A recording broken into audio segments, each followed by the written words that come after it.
Yeah. You guys ready to go? Ready to rock? All right, go for it. All right, so we got some lunatics on this show today.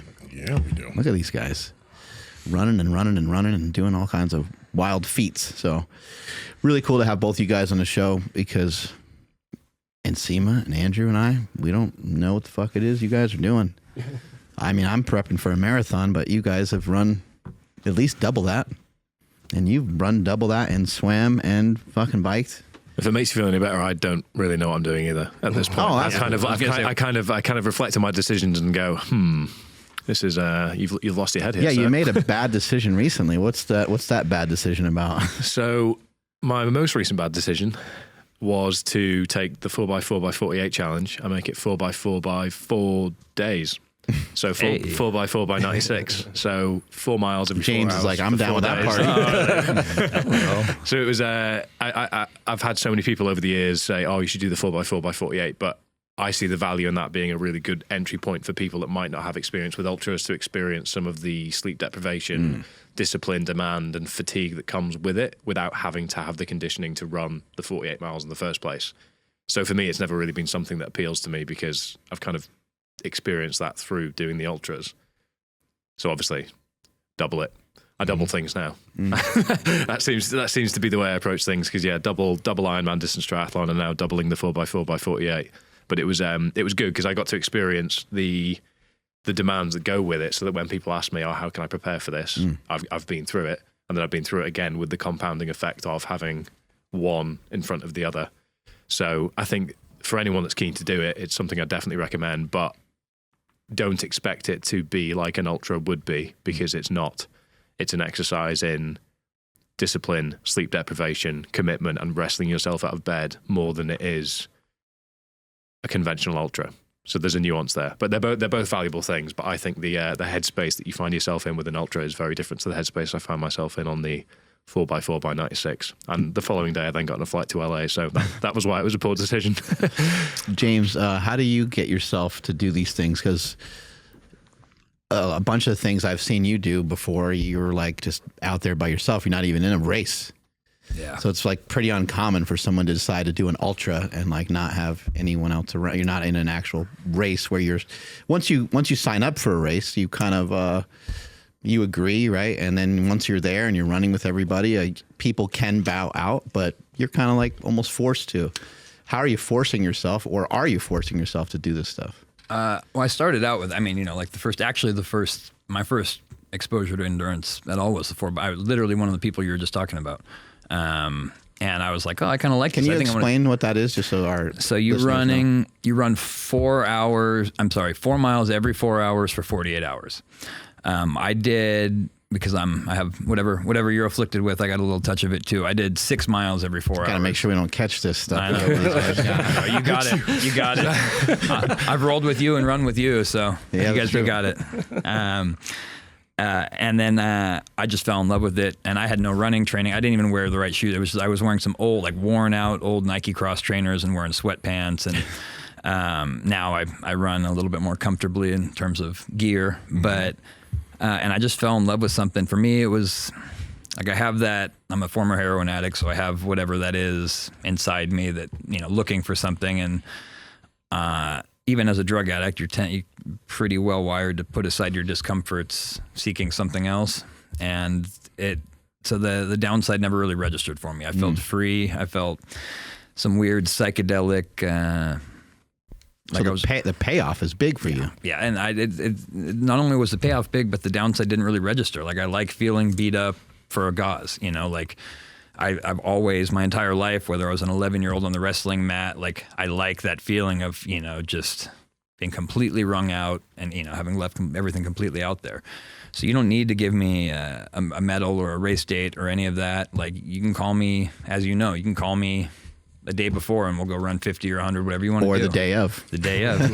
on torn meniscus. Like 20 minutes beforehand. Yeah. He's like, I'm going to keep repairing my knee occasionally while we're running. And he would just stop and disappear, and then he'd somehow catch up. And I'm like, are you taking an Uber to catch up to me? What the fuck's going on? Yeah, that I knew it wasn't, the meniscus was still, had some, was still healing from the tear, but He's like taking like chips and like rocks and like digging them around in his leg. I'm like, what is he doing? Spells and potions.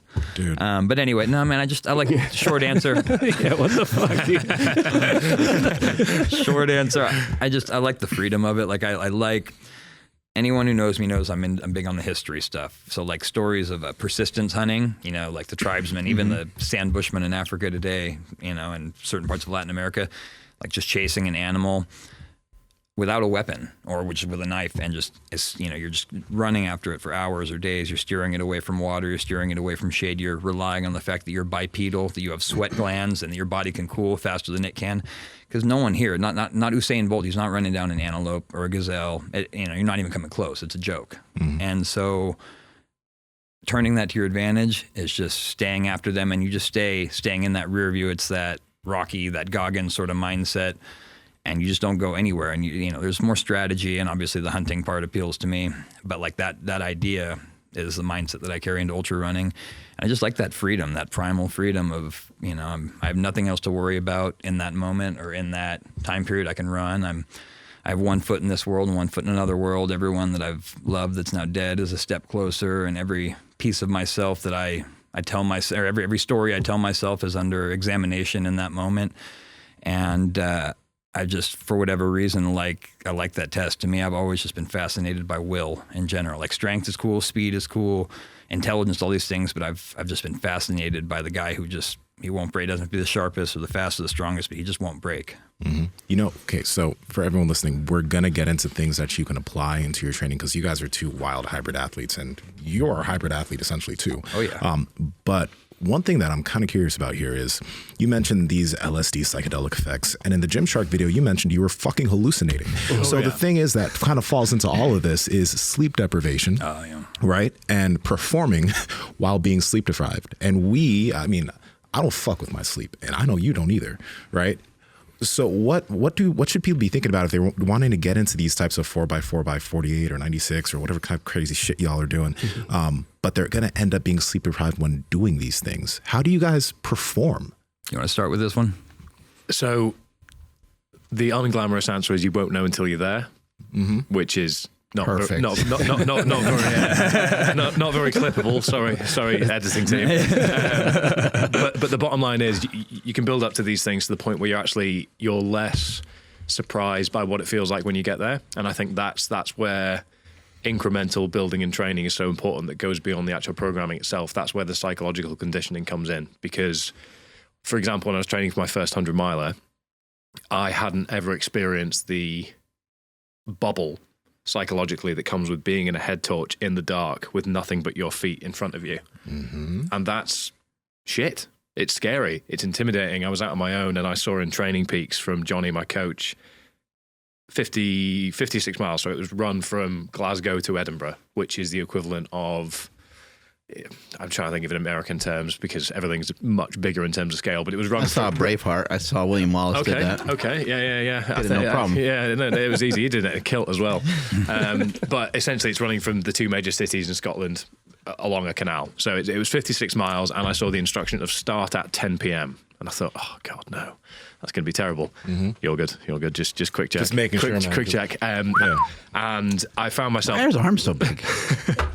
I found myself on the train from Edinburgh to Glasgow, sitting alongside students that were cracking open seltzers and having a good time. And I was there with a full bag full of water, everything I needed to get self-supported.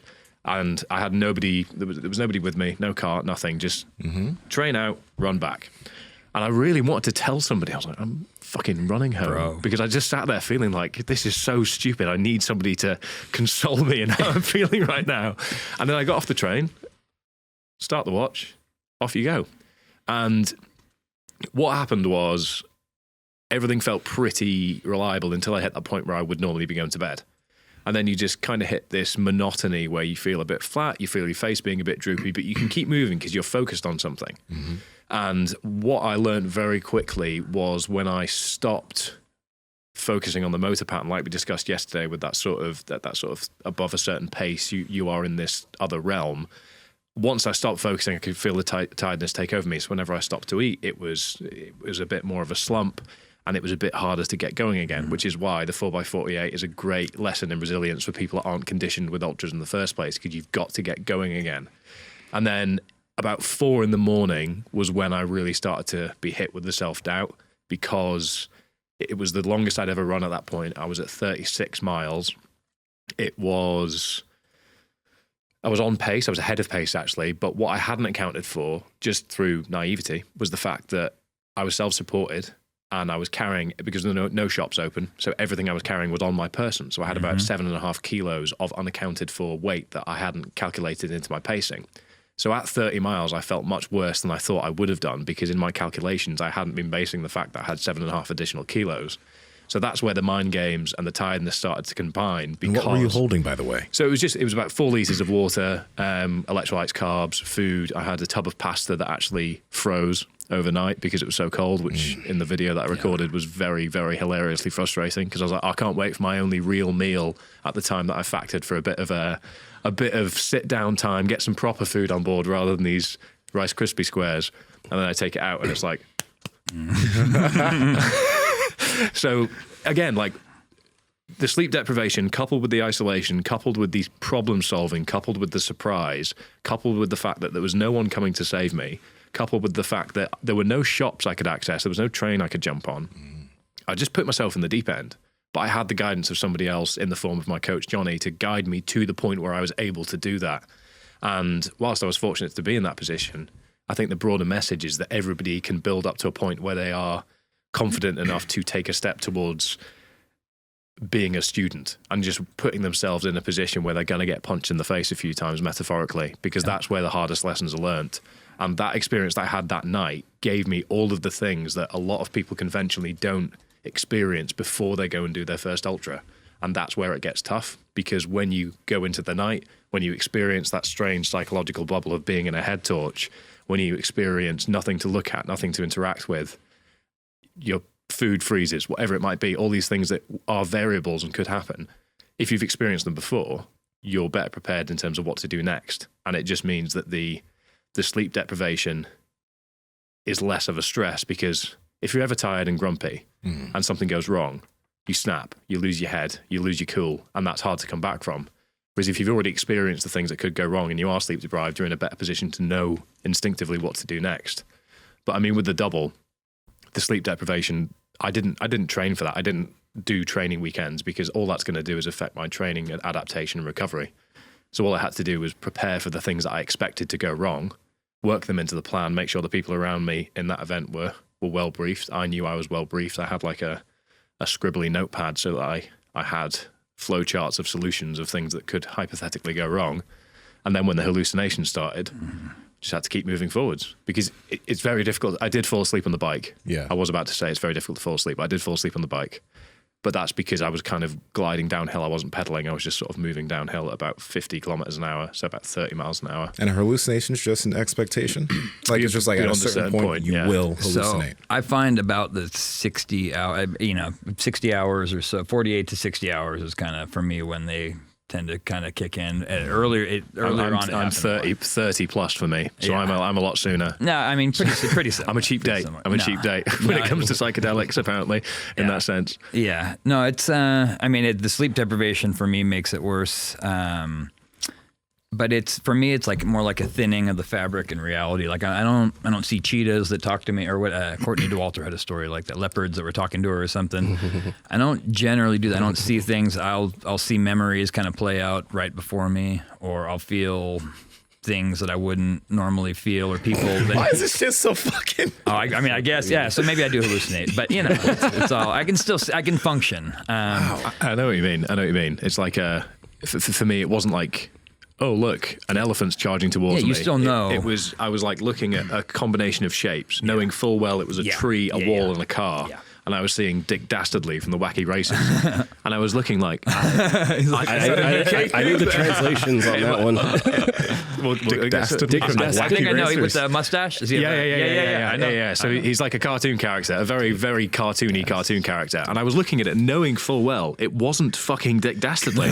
But I was looking at it like, well, what is it? And then like the shapes would separate a bit. Oh, it's a tree, a car, and a wall. Of course it is, because you've done this 7 times already on this lap. No. And then there were moments where like bushes would be there, and I'd kind of glance at them and I'd just see it as a wolf's head. And then you'd be looking right at it and like, yeah, it's not a wolf's head. That should be. But it's not like you say, it's not like reality just bends in on itself, but you see things differently, but you can keep functioning. You can keep having a conversation. Yeah. Oh, really? Yeah. There he is. There he is. Like what? Yeah. Looks like Wario. Yeah. So I saw him twice. Is chasing you. And the deeper question is, as somebody who's only seen the Wacky Races once when I was about 6 years old, why the fuck did he come into my head? Repressed memories. Yeah. What happened? What happened in another room whilst Dick Dastardly was on in the background when I was younger? But anyway, there he is, the cunning man that he is, getting in my head. But I know what you mean. Yeah. I actually have a question. You're the only person I've ever met who's done self-support or unsupported ultramarathons. What was your take on like the unsupported side of it? I don't enjoy supported supported stuff that much because one, I don't like. There's a practical consideration, which is at this point now making YouTube videos. I don't like feeling like I'm impeding anyone's race or getting in the way of anyone, practically speaking. But I also like the adventure side of it, where it's A to B in a, I don't want to say wild setting, but it's in a setting that requires you to be the creator. And I'm not very good at drawing. I'm not very good at Photoshop, PowerPoint, any of these things. I'm not very artistically creative, but my creative expression I have found to be the logistical creation and conception of these things from A to Z in terms of, right, where am I going to do it? Where do I want to do it? Where are the stops? How do we get this together? Who do we require? What do we need to buy? What needs to be there? How do we put this together? And then experiencing it as the person doing it and seeing it all come together is fantastic. But the things that I've done completely on my own, it gives you a complete sense of self-reliance that is scary at first because you can't rely on the person next to you to give you the solutions. So then when you actually find a way to get to the finish, you're like, holy shit, I've managed to pull this together.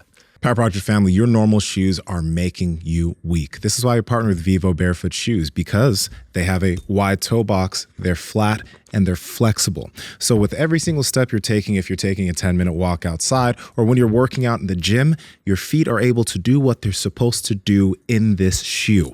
They have tons of options for hiking, running, training in the gym, chilling and relaxing, casual shoes for if you're out on a date. You need to check them out. And Andrew, how can they get it? Yes, that's over at vivobarefoot.com/powerproject, and you guys will receive 15% off your order automatically. Again, vivobarefoot.com/powerproject. Links to them down in the description as well as the podcast show notes. And at some point, you need to go hunting with him. I was going to say, we'll talk later. We got, But he described it better than I did. I mean, that element and it's complete ownership of everything. You know, it's not A to B. You know, you're not following one strand to the next. It's you're troubleshooting in real time and you're hallucinating while you're doing it. And you do have a route that you're supposed to be sticking to, but maybe you're not on it, or maybe on the second night. You know what I mean? You take a wrong turn and you're like, you know. So there's some great runner's goals, you know. People are like trying just to maybe work their way towards a runner's high, but you guys are hallucinating. I just the sentence of troubleshooting in real time and hallucinating whilst you're doing it is just the most ridiculous combination of words I've ever heard. How do you guys calm yourselves down? Do you try just to stick back to like factual stuff, like I have enough water, I think I have salt? Like, do you try to, you know, if you get into a panic, like let's say you're running and I don't know, you're running that far, you get really tired, you run into cramps, maybe you fall, maybe you hurt your toe. I mean, the smallest thing can really fuck you up. If you fall and you're already that fragile, like you're going to be in a lot of pain. So I don't know if you guys experienced anything like that, but when things like that happen, you tend to get kind of nervous. And then how do you guys rein yourselves back in? Well, for me, what you just described, that's bear hunting in general. Like that's the side, I'm coming to the athletic side from that side. So that has never, it's just never really been the current, like the way my brain thinks about it. If it happens, you deal with it. Like to me, that's the biggest thing is my brain does obsess. Like I have an OCD thing, so I will obsess about the possibility of these things happening.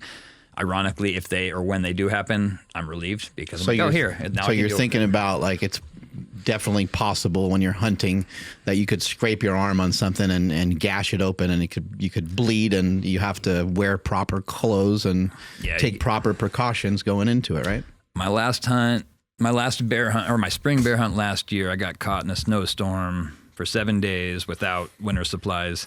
Is that when you were gone for like 2 weeks or whatever? Yeah. So I was you were by yourself and shit. I was like, what the fuck? Yeah, solo bear hunting is they actually it's kind of frowned. I came back with a bear in Nsima. But it was a great experience. But I did like, what the fuck? I'll have some more claws for you. Nice. But I did cut my hand like very shallowly, but on what I thought was wood and turned out to be rusty metal. And it was in the fire, like the fire pit when I was cleaning it out. And I was like, so I'm doing the math. I'm like, when was your last tetanus shot? Like I'm doing the math. I'm like, do I call it here? Do I go out? You know what I mean? How much time? Like I don't know any of these things. So you also don't have like service at the point where you No. Yeah. Like I'm hunting. There's a small diner 21 miles down the mountain.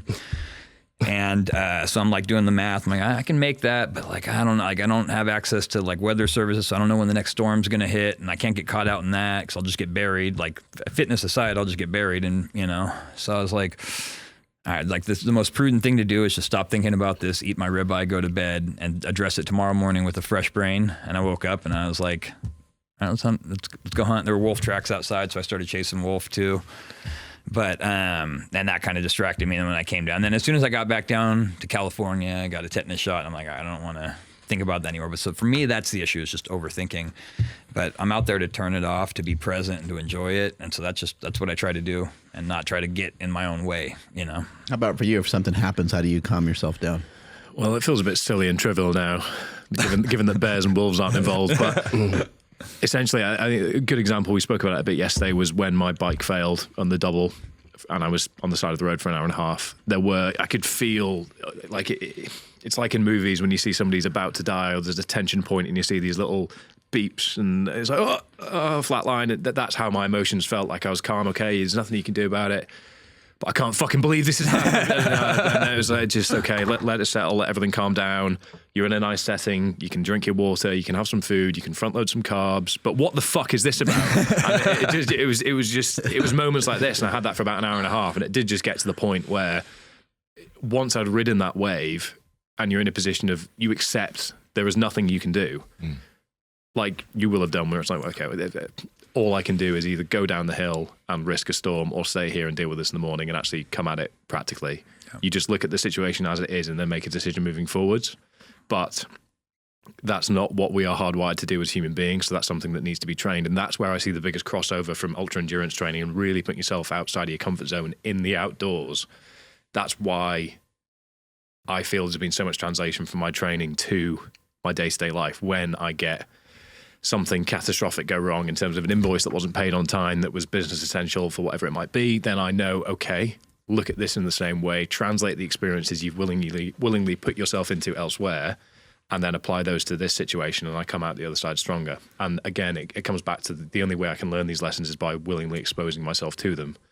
So it's a case of keeping calm is doing the reps over time to put yourself in situations where you're forced to confront the desire to not be calm, so that once you come out the other side with a clearer strategy, when things do go south, you've experienced it before, you've experienced those emotions, you can sort of marinate in those feelings for a moment before you decide, right, this is what I'm going to do. And it does sound a bit trivial to say, fitness, ultra endurance has given me those skills in day-to-day life, but it really has. It really has. Mm-hmm. One question, as far as mindset goes, you see different people approach ultra endurance, and I imagine Ironman stuff the same way. Let's say maybe like your Goggins type, who will psych and they get themselves fired up. It's all fire. And then you see some other people who it's ice, it's calm. Where do you find yourself on the spectrum when you really have to start digging? We spoke about this yesterday. I just become bitterly sarcastic. I rely on humor. Yeah, humor's our bread and butter. Me and Johnny, it's what we've always relied upon. And he's currently doing a 250k ultra in the Arctic Circle. And he, as of about 5 minutes ago, will have finished the 5th stage. So tomorrow is way to be there for him, bro. Yeah. Thanks, man. Mind you, it is about the same temperature here today in California. So cold. So he's very experienced in these things as well. Tomorrow he's got a 15k sprint section in in minus 40 degrees Celsius. That's going to be I fun. actually think Fahrenheit and Celsius are the same in the minuses beyond a certain point. It's not. Are they? It's cold. It's all cold. Yeah, That's what it yeah, is. yeah. It's So he's the same. I think he will be struggling at the moment with the fact that he can't turn to the person on his left that he only met 5 days ago and say something that would probably put him in prison if it was said in a public setting. Whereas when me and him have done stuff in the past, we just act like children, and that's really a good coping mechanism for us. I approach things very calmly because I don't know, I think it's a practicality thing where I like to be in a controlled state of mind to be able to tackle a problem in front of me. However, that's why I enjoy lifting so much at the other end of the spectrum, because that is full on, hardline, send, head down, get aggressive, smelling salts, get slapped in the face by the person nearest, and then go for a heavy deadlift or a heavy squat, whatever it might be. But sometimes I find myself blurring those boundaries when I'm training at the home gym, which I find interesting, because if I'm doing a big endurance block, then I find that my mindset becomes quite zen, I become quite calm. And then when I go to lift a heavy single, I'm in the wrong headspace for it, so it feels a lot heavier than it should. Yeah. And I almost need to go through a heavy single to remind myself, oh, fuck, yeah, you need to get amped up for this. Otherwise, it's not going to move quickly because they're at total other ends of the spectrum. But that's where I see the value in lifting alongside ultra stuff, because it gives you a full range of the emotional capability that comes with putting yourself in these different situations. And I love going into the gym and knowing I'm about to put X amount of weight on the bar and give everything I've got in that moment versus, right, 24 hours, start, you've got to stay calm, patient and deliberated and see it through. And there'll be moments where you need to tap into that sort of scrap mentality that comes from the lifting, in the same way that sometimes with lifting, patience in terms of putting 2.5 kilos on the bar as the years go on is the same sort of deliberated patience that comes with the endurance stuff. So I think they really do complement each other on premise. Obviously, when you're pushing things at both ends of the spectrum, you're going to be impeding your strength development and vice versa. But there's no reason the two can't coexist. And I think people would be better viewing training for things other than just the numbers on the bar or the stats on Strava, and actually the intrinsic things that come from it, because the skills it gives you and the appreciation it gives you for the actual mechanism of training itself is really enriching as a person. I think as you go over like an 80% range, I think we should shift into like talking a lot about lifting right now, and then we can kind of go back into some of these other things. It's okay if we go a little all over, but I'd love to focus on lifting since both of you guys have a prowess with lifting as well. What happens when people start to go over 85% with lifting is the percentage of time that they actually do that lifting is reduced significantly. So somebody going over 80%, it starts to get in like the 20% range that somebody would perform 85% of their 1 rep max, and so forth as you go higher and higher. I think that people don't really understand all that well. And I'm talking even about like not warm-up sets, but like working sets. But I think with running and with lifting, I think that people don't really understand how much can be accomplished with probably around 60% to probably right close to that 80 to 85% range. Like there is a lot of improvement that you can make. And if you're new to lifting or if you're new to running, you can hang out there for a long time and lift very safely and make great amounts of progress. What do you guys think about that? Well, that's the whole Wildnet system is based off that exact premise. And it's like you do your functional stuff, maybe the lower end of that range. And then we do a lot of stuff right at that 85% door, because progressive overload still applies at 85%. You don't need to do 99% max every time to put weight on the bar. You know what I mean? Progress is progress. But one thing we see also is, in addition to that, hanging out in that range also allows you to train multiple methodologies simultaneously and still see gains across. Because the general wisdom is that like you can only, I don't subscribe to it, but for a long time people said you could only make progress in essentially like one physical capacity at a time, or maybe like a little bit of something else.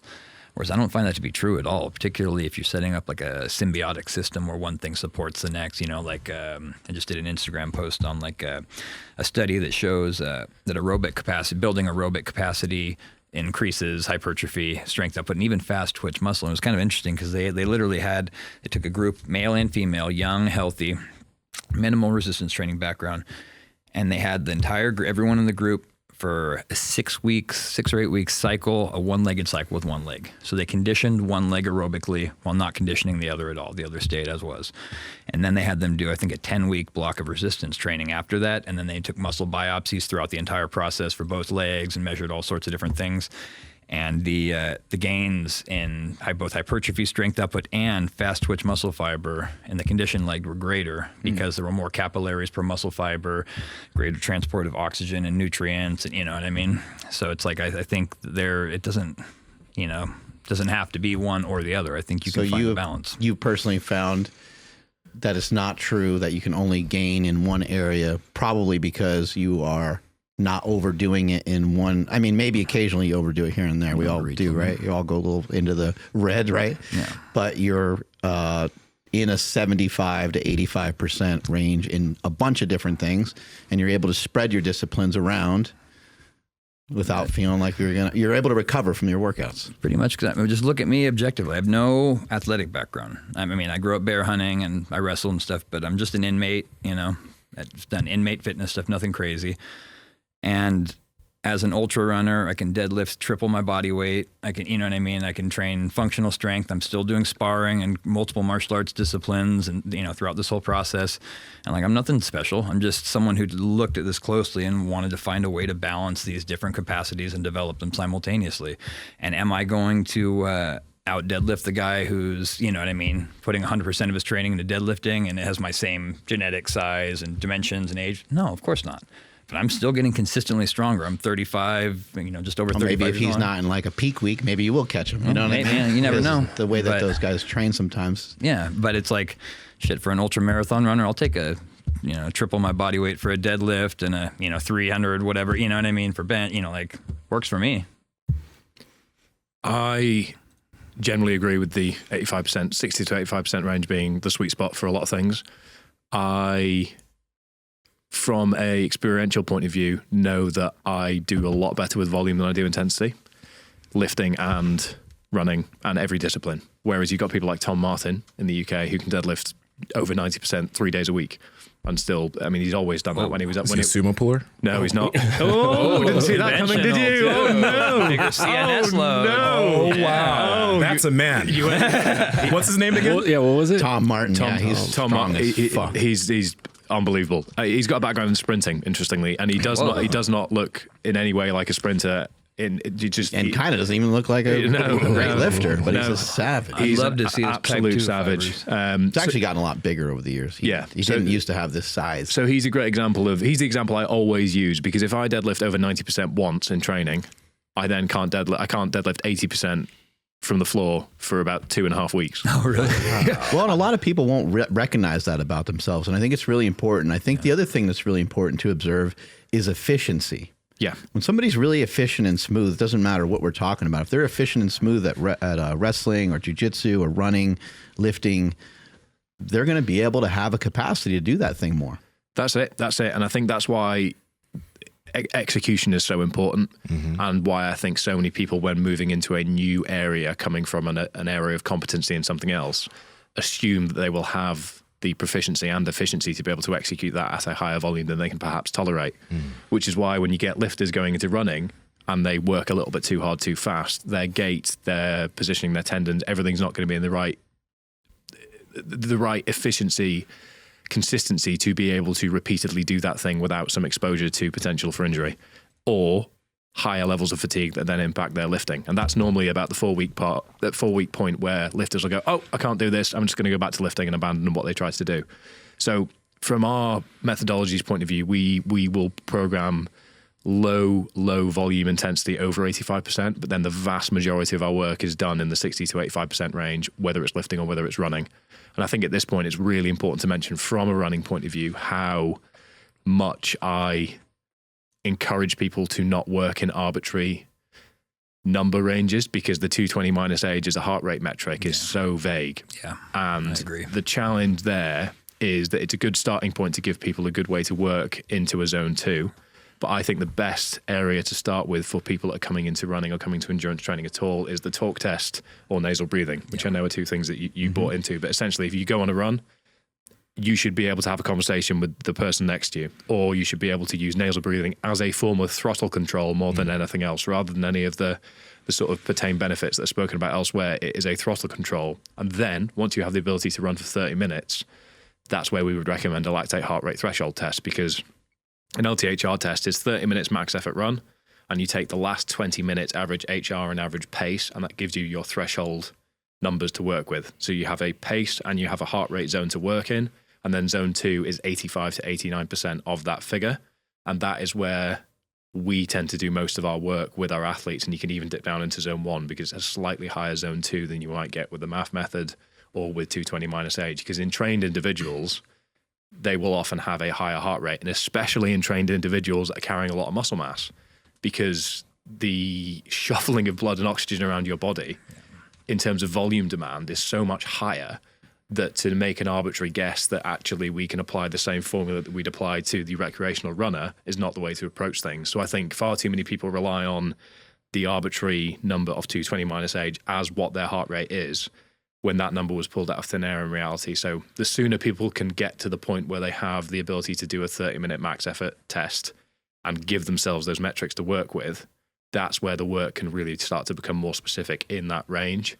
And that's where I think a lot of mistakes are made, because people do the work in, it's like, to put it in a lifting context, it's like guessing your 1RM or basing your 1RM off a set of 8. If you did 200 pounds for a set of 8 and then assume that your top set was 315, you might actually just be very conditioned to volume rather than intensity. Yeah. You might not be able to squat over 300. And it's usually way off with someone who's like neurologically inefficient. Exactly. They don't have the ability to really tap into their nervous system really well. Exactly, because it comes back to that efficiency point whereby top singles, top triples, these things come down to neurological efficiency. And at the other end of the spectrum, you can condition yourself to be very efficient with volume. Yeah. So that's why I think in training, it's really important to have baseline metrics that you work from, rather than working arbitrarily within ranges that you think for the general populace might work, because it really hones in on making sure that the work you are doing is with intent, which is important across the board. But if you're trying to balance disciplines, it's essential. Otherwise, you're stabbing in the dark, and you might end up overspilling what you can recover from. And then you're doing minimal volume in 2 disciplines, overspilling your recovery, and therefore not adapting, which means that you'll be standing still rather than being sensible the way that you put things together.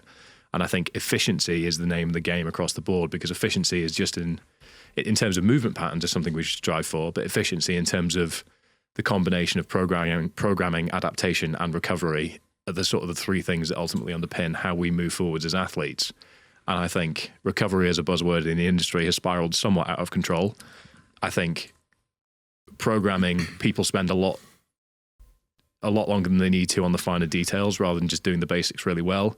And adaptation is where looking at the finer details and isolating where the junk is, where the key sessions are, and what the intent of those sessions and how they are formulated to be. Those are the things that should be focused on, rather than the nuances of a lot of what I see online being spoken about in more detail than is required. And I'll be as bold as saying I think a lot of people spend too much time focusing on trying to make things perfect rather than just doing the work repeatedly over time. 180, isn't it 180 minus your age? I'm not sure if I have that correct. That's the MAF tone. Right. Aerobic threshold. So 220 minus age is max heart rate. Max heart rate. Okay. So that's the one that I find most people come to us saying that's what they've been working off. But I know that the MAF tone method is quite popular over here as well. But again, it's not arbitrary, because it's obviously based on data and statistics, but it is a number that is not specific to you that you are then working from. It's a number that the creator of it came up with via like working with a lot of athletes, and he kind of just, and then he has a whole book. So if people want to dive in and look more into it, you can go on YouTube and you can look into his book, and he has other like recipes. But to your point, it could just be as simple as just nasal breathing. Because when I was running yesterday, and I think this is a good thing, my heart rate was between 125 and 130 the whole time. Nice. I ran for 7 miles, and so it was like 90 minutes. I mean, I'm going slow. I had to like slow down a lot of times just to kind of keep my heart rate in that pace, and then just to like, I don't know, be able to breathe properly in and out of the nose, and not feel like I needed to switch to mouth breathing. But that accumulation, have either one of you guys messed around with like nasal breathing to kind of I'm dabbling. my nose has been broken a bunch, so my breathing patterns are horrific. They always have, like, to the point even people rolling with me are like, dude, you okay? You know? And so it's like, if anyone needs nasal breathing and breath work, it's me. Sound like a bulldog over there. But no, I sound like my dog, literally. But so for this last one, when I broke the world weighted running record in November, I really started to pay attention to it. At first, Explain that real quick. World weighted running record. It was an accident. I wanted to see, so talking about unsupported running, I wanted, in the sense of freedom, I wanted to just put a full-size pack on my back, loaded up with food, water, medical supplies, phone, recording stuff, a power bank, so, I wouldn't run out of power, and just like see how long I could run nonstop. Okay. That was my only intention. I wasn't aware of any record. I didn't know anything about that. Mm. So the pack on my back, water was, I cached water along the way. That was the one thing. A variety of ways, like tying a ribbon to a big bottle and hanging it from a tree on my, like all sorts of different things. But so the pack started out at like 35.5 pounds. And as I went on, it got heavier because I ate through my food and therefore more of that space went to storing water. And so I finished at like 37.5 pounds. The run itself was nonstop. No, I didn't break locomotion once. There was no support, no check stop, no team, no nothing. And I ran 116.2 miles with that 35 to 37 pound load. And it took a little over 33 hours. So it wasn't like a super fast pace. My thing was like, I want to stay every hour, 3.5 to 4 miles an hour for, the whole time was my goal. Fergus is writing this shit down over here. No, it was fun. The meniscus started to be a problem a little bit early, but I've done enough of these now to know that, problem or not, my brain's not going to be aware of it. Like, it's going to come and go on its own anyway. Like, and I had already kind of decided I'm going to do this. So I swear to God, he's like picking up dirt or something, rubbing it on his knee. Like, it's like little wood chips, on that Davis Arboretum. He's like rubbing shit in there. I'm like, I don't know. Just fill into the holes. I love this shit, y'all. Y'all are some savages. Keep on. The old mountain man wisdom from my pappy. And so went through the night. Took a full disclosure, took a microdose of mushrooms as sun was rising on the second morning. It was not a large dose. It was like more than micro. It was like half a gram. Okay. So that second day was awesome. People are like, dude, when you finish, you look like really good, So I go finish. I run my full route. I thought 100 miles nonstop, no break, not stopping once would be enough to break me. I felt great. I went to 116. I finished my route. I did another pre-planned running route that I use that I know is 8 miles out and back to 16 miles. I finished and I felt better than I have in my life. I mean, like we were talking about off air earlier, like you can't really trust, with like the longer you run, the less you can trust how you actually feel as far as a reflection of how your health and physiology is. How you feel? I feel great. Great. Your voice always changes. I feel great. Awesome. You're bleeding from an eye socket. And, so to be fair, peaks and valleys, I'm ending on a peak. I'm on mushrooms. And everything, I feel like, I'm pretty sure I could just do another one. Like, maybe we just we'd go back and we'd break this, whatever. So I stopped there. I got my pack. I do 10 squats, talk some shit into the camera, go inside, eat 2 slices of pizza as I'm texting my buddy, like, man, I feel really good. Like, I think I'm ready for Moab. Like, I don't even got to train. Let's just, let's just go full send from here.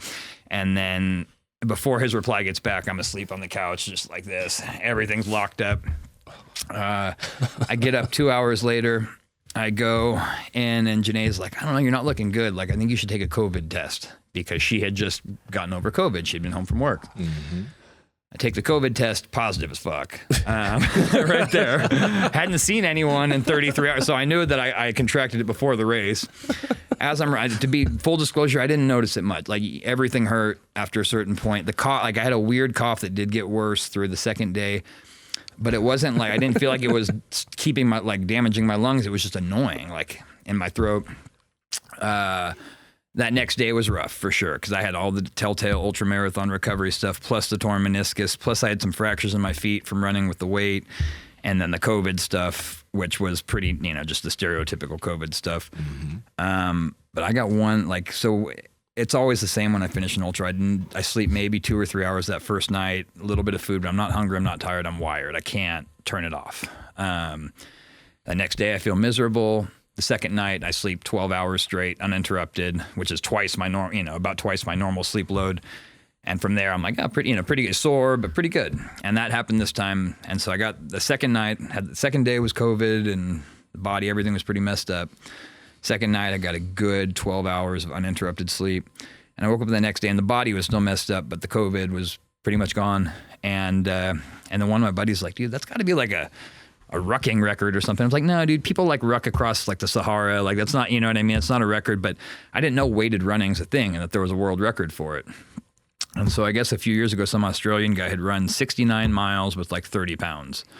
And so I ran 116 with 35, and then also the nonstop self-supported angle. So I guess that technically that became, or is, a world record now. Not something I'm super concerned with. Like the competition side of this was, like I said, I didn't even know. I went out to be free and to run and have a good time. And it was you run along American River, Sacramento River, Folsom Lake. So that was the circuit. It's beautiful to run. There were trash cans. I only had to shit once, and it was nighttime, and it was a solid shit. So it was like there was no awkwardness as I was running, shitting on the move with stuffing a bag back there and trying without stopping. No, I don't think anyone saw. Watch, there's going to be an OnlyFans account that pops up with. But it was it was great. Like I kind of didn't really get what I came for, which I wanted to break myself. Like I'm not looking for the challenge I'm going to succeed. I'm always searching for that one that's just going to be too much, and I'm going to have to come back to it and chip away at it and conquer it.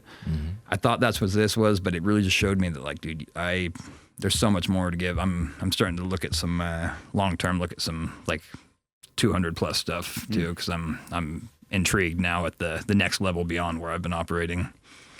I want to ask you both this, and you too, Mark, because how have you guys kind of restructured the way that you look at strength training? Because both of you guys have done, like, I think you did a 500-pound deadlift or what was the lifting and running thing that you did specifically? So there's 3 in the same day elements that I've done, which are 500-pound back squat and sub 5-minute mile on the same day. Yeah. Nice. A 1,200-pound powerlifting total the same day as a sub 12-hour Ironman distance triathlon, and a 600-kilo powerlifting total the same day as a sub 6-hour 60-kilometer ultramarathon. And I just want to point out how weird that is. No, that's all. Just that's all for super a cool second, shit. because like running under a 5-minute mile is wild. You really don't have much of a running background, right? Nope, my background was I mean, you did play rugby. And yeah, stuff but like that. I used to get the piss taken out of me for running without really lifting my knees at all. I used to run like that, just a not very fast blur. And then you were a power lifter. Then I was a power lifter, yeah.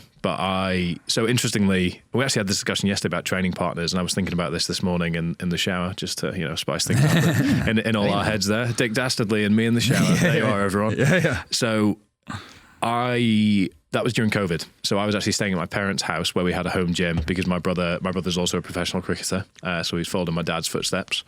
And he has always been very focused on his fitness and his S&C and supporting his training, as I've always been focused on training alongside my sports and then training for the sake of training. So we've got a gym at the house, fortunately, and we basically piled to my parents' house for COVID because they had space and they had a gym. That was the main thing. I didn't have a gym where I was staying at the time, and obviously training's a huge part of my life. So me and my fiance moved into my parents' house for a little while. Yeah. And I'd always had the 500-pound back squat and the sub 5-minute mile as something in the sort of back of my head that I knew I wanted to train towards, because it was CrossFit level 1. The ideal CrossFit athlete would be able to do this. That's what Greg Glassman's original statement was. That's cool. Show me someone that can squat 500 pounds and I'll show you a guy that can't run. I think it said 6-minute mile. And then he said vice versa the same way. So if you show me a guy that can squat 500 pounds and I'll show you a guy that can't run a 6-minute mile. It was along those lines. Yeah, there was a better version super of that. cool, man. There was a statement along those lines, and then I saw there was a garage gym reviews post being like someone had done 500 pounds in a 5:27, and then a whole load of people tagged me in it, being like, "Oh, is it time to give it a go? Fergus could do it," and I'm like, oh, maybe it's time. And then I saw there was somebody over in America that was giving it a go as well.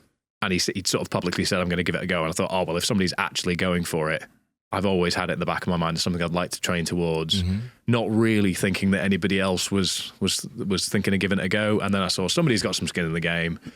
It might be some fun to sort of go head to head and see where we come out. Yeah. So that ended up happening. Adam Klink from Virginia did it.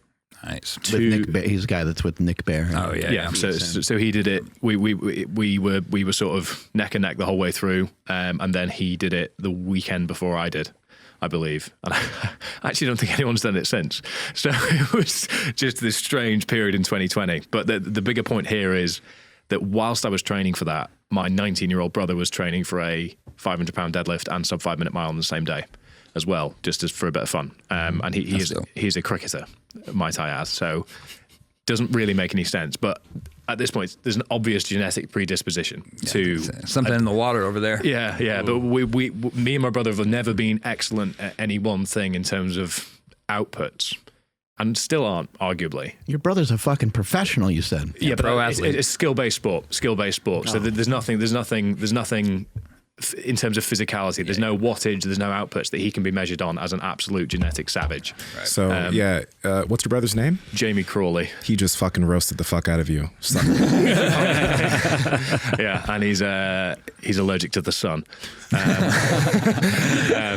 I'm safe. He's actually over in New Zealand recently, having knocked himself unconscious, getting a run out in cricket. So he basically caught the ball down here, launched it like that, and then bashed his head off the floor. Oh, no. And then actually woke up as the cyclone in New Zealand that was been tearing the North Island apart was going on. So he's been stuck in a hospital with a very severe concussion for a week and has only just made it back to his house.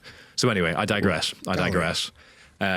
So we were training for that together, and I've still got the whiteboard in my parents' house of the program I put together for him, which was essentially very similar to the way that I was putting things together for the squat and the mile. But we had this real focus where the track wasn't even open. So every Monday night after we'd done a lower body session, so our quality focus session for the week was our top end singles or top end doubles and triples, him deadlift, me squat, and then we went straight to the track to essentially mimic doing that, the hard efforts under fatigue.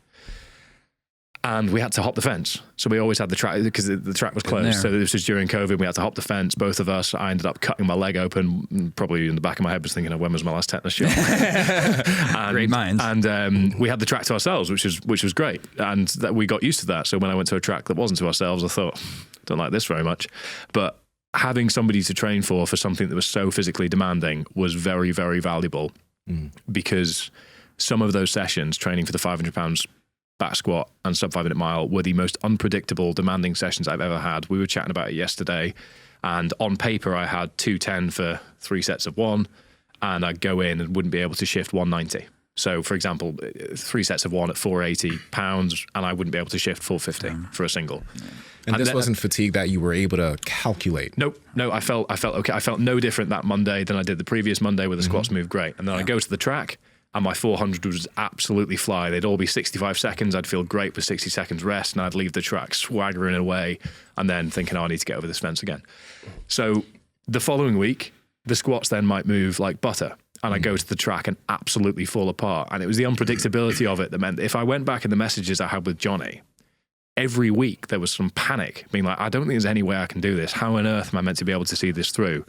And then the taper and the drop off of fatigue that came with all the work that had been done, the nerves that I felt going into the day that we'd set aside, because we had to borrow a combo rack, drive it half an hour. We had to bring up my power bar from the northwest of England, which was like a 4-hour drive. We had to go to Johnny's gym to build the power rack, to use the bar, because there were no gyms open that would allow us to go in and film, because it was still peak sort of COVID, just as things were sort of, you could move and interact in society, but gyms weren't open yet. But it was the thought that I didn't think I could do the squat. And that we've done all this effort, and if I don't get the squat, then the day's over.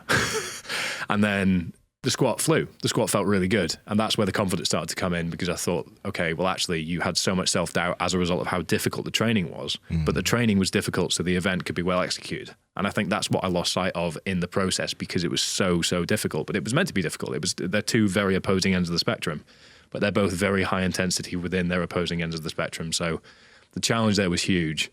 And then the mile, I will hold my hand up and say it's the most difficult objectively thing I've ever done in my life by some margin, because I was 210 pounds at the time.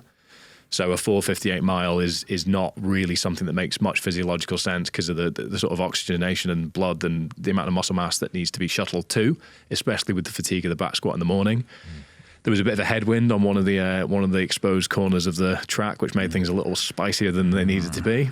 And with 120 meters to go, so corner 4 of the track, if you'd asked me at that point, what is absolute RPE 10, full send, nothing left in the tank, you are done, it would have been at that point with 120 meters to go. So the moment of decision I had in my head where I thought, oh, it's game over, or you can get your head down and just see what happens, is something that I'm very proud now to have made the decision to keep moving forwards. But also I only got the opportunity to make that decision by pushing myself to the point and creating the environment, like I said, that creative expression to be able to, do I carry on or do I call it here and sort of take a seat here, bench myself. Yeah. And then across the line, tripped over the line trying to stop my watch. There's footage of it. It's very entertaining. It keeps my friends and family very happy. And I was on the floor for half an hour, throwing up, instant headache, couldn't get up. If somebody tried to pull me up, my body just felt like I was seasick. Couldn't get off the floor for about half an hour, and then finally got up and okay. And then because Adam had done the 505 the weekend before, I thought, well, because this was a whole thing that was supposed to balance disciplines, me doing the same thing from a pushing fitness forwards point of view, because I've got the ultra endurance background, why not add in a 50k as well? So after throwing up and feeling as bad as I did, I went out and ran a 50k that afternoon too, which the plan was for it to be sub 5 hours, but I got to 3 hours and my legs it was cramping and fatigue unlike anything I've ever experienced and have experienced since. And I think it came down to just the total physiological shock that my body was under as a result of having done the mile and the squat, the throwing up. And then it was just a case of, so I was fatigued. I was cramping my adductors, I was cramping my glutes, I was cramping in places that didn't feel in any way like they should be cramping. My salt balance was all correct. Yeah. But my body just essentially said, stop, we've had enough. And so the irony was I had to be at work for 8 the next morning as well, which was a very, very poor use for Sunday. What's up, Pieratt Project family? It's time to stop dressing like you're a fucking preschooler and step your game up by checking out Viore clothing. Now, I'm not one to talk. I wear a fucking pink hat that has a dog on it, but at the end of the day, at least my shirt and shorts are popping. So head to Viore because they have great stuff for your top and your bottom. Andrew, how can they get it? Yes, you guys got to head over to viore.com/powerproject. That's VUORI.com/powerproject, and you guys will automatically receive 20% off your order. Links to them down in the description as well as the podcast show notes. Let's get back to the podcast. Now, James, I'm curious about yours too, but the thing that I wanted to know here is there's a lot, like almost everyone in the audience lifts and they love the gym, they love the iron, which is good. And with these feats that you guys did, it's like 500 pound this, there's a number and it's impressive, right? But the thing is like, if you're going from lifting, bodybuilding, powerlifting to starting some Brazilian jiu-jitsu or starting to getting ready for a marathon or getting ready for any type of endurance feat, there's gonna be some, I guess, letting go of the identity you had as this person who could lift this amount of weight. So my question to both of you guys is, do you guys still put an importance to, I want to still be able to deadlift 500 pounds. I want to still be able to have this number. Is that important, or is the stimulus to your body, your muscles, your performance, is the stimulus the more important thing? Because a lot of people have a connection to that number, and when they miss that number, they're not hitting it like they used to be. They're like, fuck, this isn't for me. I can't do this running shit, or I can't do this jiu-jitsu shit.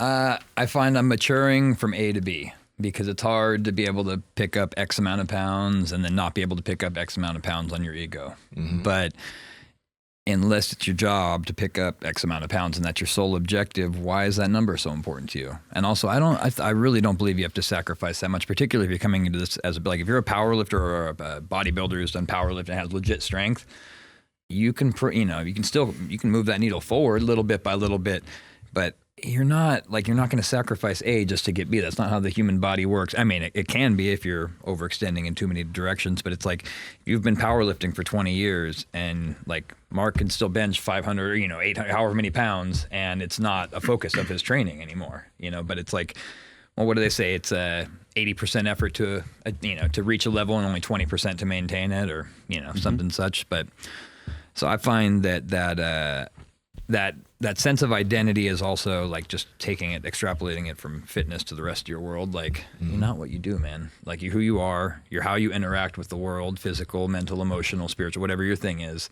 But it's like what you do is more, like you're a being with thoughts and feelings and nuanced opinions and experiences, and you're more than just that. Like, so maybe challenge yourself to think about how you think about, For me personally, I'm attached more to the stimulus, being able to get the stimulus. If I can get a good stimulus, I don't care that much about the weight. Yes, it's nice to get weight on there.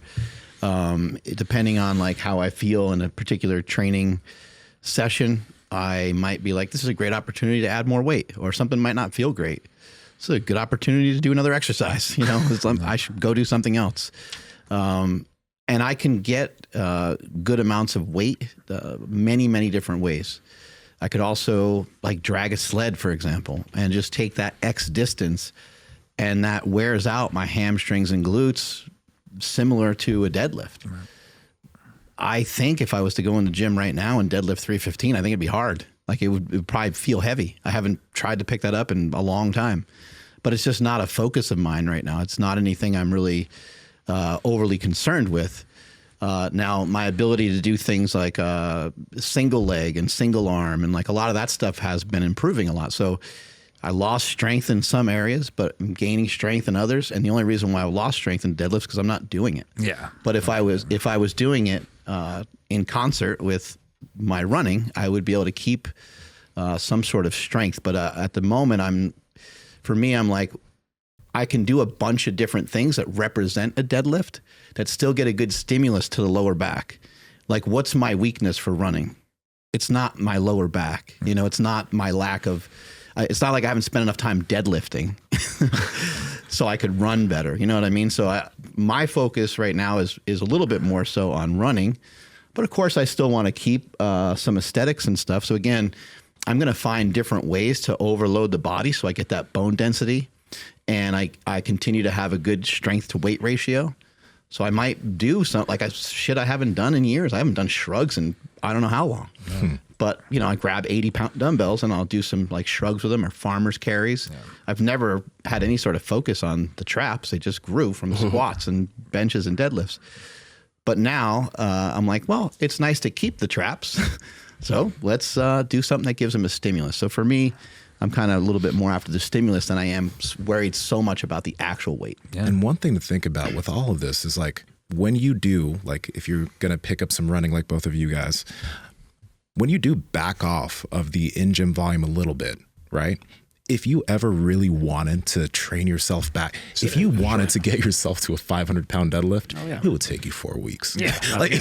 Or less. You know what I mean? That's exactly, I'm somewhere between the two of you, I guess, where I have certain baselines that I always want to be able to maintain as a minimum. But the numbers I focus on are being confident that I am within 3 months of being able to hit X, Y, or Z. And those numbers for me are a 220-kilo squat. So a five-plate squat, 3-plate bench, and 5-plate deadlift, because my squat and deadlift are about the same. Mm-hmm. So those are the numbers that I won't be able to hit all year round. But I know that if I wanted to, and adjusted and turned up certain dials and turned down certain dials, I can get back towards there. And that's not an ego thing. It's more a standards for the level of hybrid athleticism that I like to maintain, but also knowing that I like to be able to hit those numbers. I enjoy lifting the heavier weights, and there'll be moments where it's not the right thing to do to lift the heavier weights, but I know that there'll be a point where I'll think, you know what, I want to go in and lift some heavy weight, and I don't want to go in and get folded in half by 4 plates because that'll make me feel like I've done myself a disservice. Because yeah, exactly. I like the 90% rule for stuff like that. Like, if my max deadlift is 550, like when I'm actually deadlifting and focusing on that, then if day to day walking around I can pick up 500 pounds off the ground, then, and I'm, like you said, how many weeks you get to 550 from there, if that's my capacity. So 90% of, you know what I mean? For me, there's no science behind that particular. That's just about as much as my ego can take, I think. Yeah. But there doesn't need to be, though. There doesn't need to be science behind it. It's what works for the individual. I think that's what I think we should make crystal clear at this point, is that all these things that we're saying are from our own experience, and there's no standard that if anyone's wanting to get into running from a bodybuilding or powerlifting background, you need to be able to maintain X, Y, or Z, or you're not working hard enough or not doing well enough. And I think the important thing to really flag, and this is something people really struggle with on a week-to-week basis, and we see it with the athletes that we look after at Omnia, is fatigue masks fitness. And especially so when you are training across energy systems, across disciplines, your fatigue is going to inhibit the numbers you can output in a certain training session. That doesn't mean that you are not capable of hitting those numbers. It means that the fatigue that is here is stopping you from executing your capability here, which is why, I mean, I taper so well. Even when I was powerlifting, I've always been the same, where if I could pull 230 in the gym with a taper, I knew in competition I could pull 260, which is big by those standards. But that's what I've figured out works for me over the years. And in the same way, my approach to volume in training, especially the mile was a great example. Best mile I ran in training was 5:07, and it just about killed me. Was it 5:05? Whatever it was 5:05, and it just about killed me, and I was somewhat sort of tapered for that. But then when I actually turned up and did it, the first 2 laps felt really quite smooth, and it's just that confidence that when you're in a state of training, you need to be comfortable with seeing the numbers fluctuate when you're training different disciplines, because the disciplines impact the other as a result of the compounding fatigue more than it would if you were just doing that individual discipline in isolation. So a really hard effort, a 4-hour run on a Saturday is going to impact a heavy deadlift on a Monday. That doesn't mean your deadlift's got weaker. It just means you're more tired. Yeah. And that's something that people really struggle with on a week-to-week basis, that they're so used to having progressive overload as their main metric. Obviously, that comes with experience. If you've been powerlifting for 10 years, you're not going to be looking at putting numbers on the bar week on week. But for intermediate lifters, for people that want to see progress week on week, that people are doing things just for self-development, it's important to understand that you need to look at training within its context. And that's why I think goal setting is so important, because the journey of unpacking the fatigue masking fitness and how you respond to these things as you go is contributing to the end result that you're aiming for. I think there's a balance too of, if you want to make significant change, you got to change a lot of behaviors, but maybe changing all of them might not be something that you like, might not be something that you enjoy. So I still like to throw on a slingshot and hit up some bench pressing. It just makes me feel good. I love doing it. Feels good. Doesn't hurt anything. I'm able to do it. No pain in the elbows, no pain in the shoulders. It's a good way for me to overload my body. On the other hand, if I do a squat or deadlift, I'm like, how much more squatting and deadlifting do I feel I really need? And is that helpful towards some of my goals with running? Right now, I feel like it's a step backwards for me. I don't feel like it's an enhancement of my gait. I don't feel like it's going to help me to flow better when I'm running. So I'm like, that's a lot of the stuff that made me stuck together in the first place. So I don't think at the moment for me, I need more of it, because I'm trying to push into the running stuff more and leave some of the traditional lifting that I've done for so long behind. But again, I still like my curls. I still like my shoulder presses, some variations of bench pressing, but you're also going to see me doing a bunch of twisty, weird stuff, because I feel like that is something that is in my best interest at the moment. And it's something I'm interested in as well, to see what the fuck it does, like to see what it works. And I love what you said in the beginning. You have almost like a scientist mentality. You want to see, is my body not going to work for me? Yeah. Is my body going to fail me? Yeah. I'm going to test. I'm going to put to the test all the training that I've been doing. Right. I'm going to put all my knowledge to the test. And if this challenge is right, I'll be fucked during this workout. I think that's amazing. I think that's really interesting. Everyone seeks success, but there's merit to seeking failure, because then you're forced to examine, where did I come up short? What broke first? What muscle going to San Jose, right? Going to San Jose and rolling with guys that have a lot of experience. Oh yeah, down there, right? Yeah, yeah. But so it's, there's something to think about, but it's natural. In fact, it's instinctual to stay within your comfort zone, even for people who push your comfort zone, to stay right at the edge of it.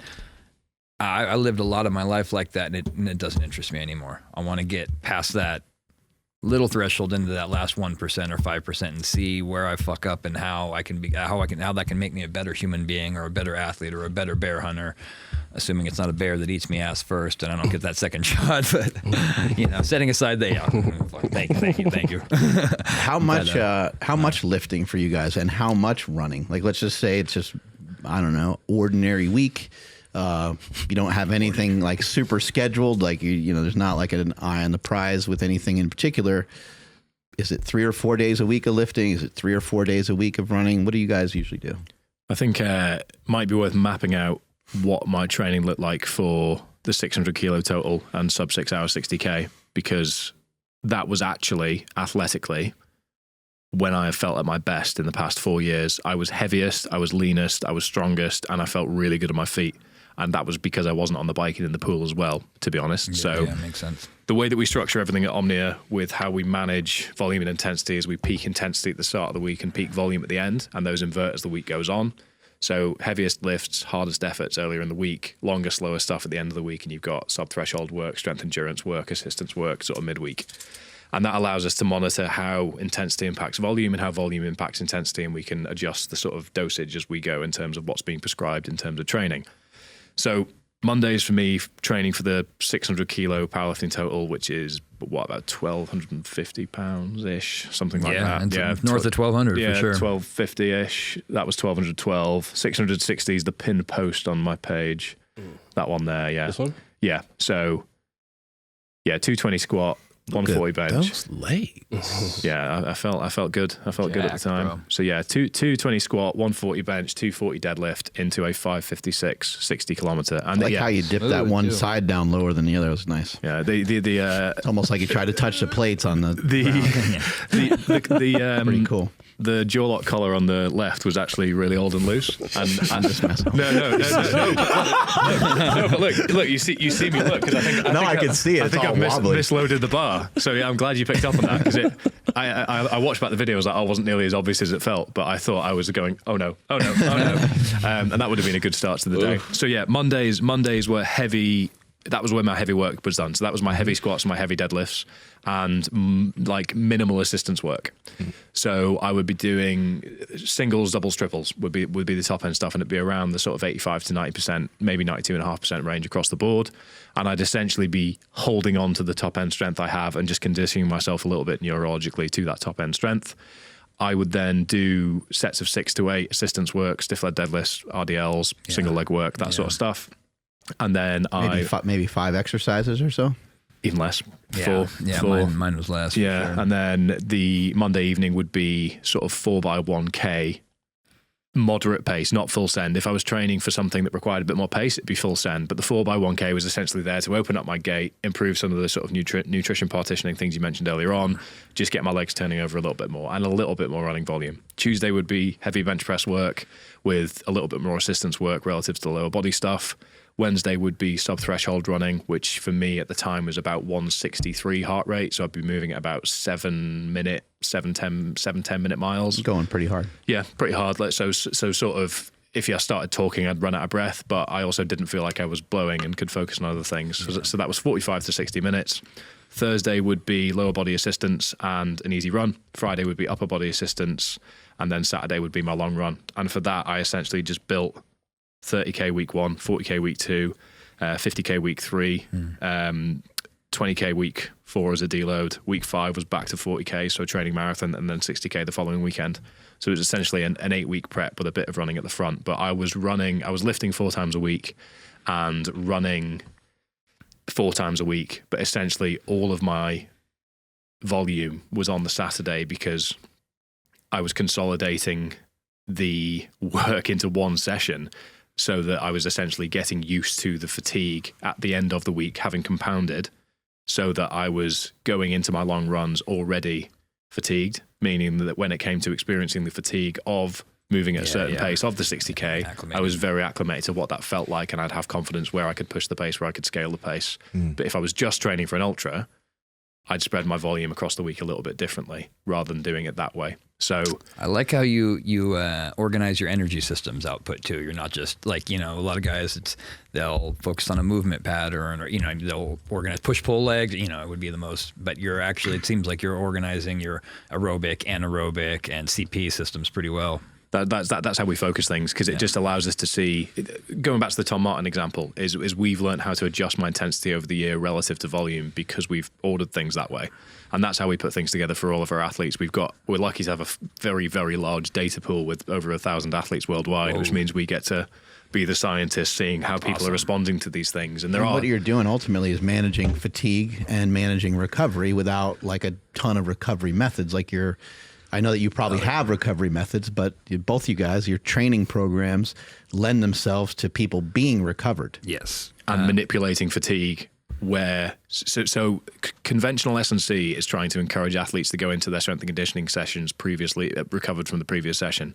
Whereas that's not necessarily possible within the context of having to fit X amount of demand within a week, training for X amount across. So you're going to go into most training sessions with like a 20-pound weight backpack, right? You're going to go in a little tired probably, right? You're going to have some fatigue, but you're not dying. That's what it feels like, yeah. So we actually, for triathlon specifically, we have worked in concepts. We've worked in a concept that we essentially call pre-fatigue. So it's not dissimilar to traditional bodybuilding pre-fatigue, some flies into a bench press, but we've been taking the approach of essentially isolating where a person is weak, and using myself as an example, holding my aero position in a triathlon for a long period of time was really taking a big toll on my upper back and sort of my triceps and things. And what do we got? Zercher carries for that? Yeah, my favorite. Yeah, I don't know. I was just thinking, like, what else? Yeah. So we actually carry some fucking logs or something. I had a Friday session that started off with 3 sets of 5 Zercher squats, straight into 400 reps of 24 kilo kettlebell, reverse lunges to failure every time I stopped lunging, goblet squats to failure. Get into this position when you're fatigued. Sorry, did you say front loading? So front loading. Reps? So 400 reps total. That was the session. So Okay, 400 okay. reps, 24 kilos, reverse lunge. Every time I stop lunging, goblet squats to failure. Then you rest. Then you go again. So it was just relentless. It was fucking horrible. And I actually built up from 350, 400, 450, 500. And anyone doing our strength and full distance triathlon plan will have experienced this for themselves. So what it's doing is it's putting you in a really compromised position where you're doing a lot of work. And then the second you finish it, you go out and run for half an hour.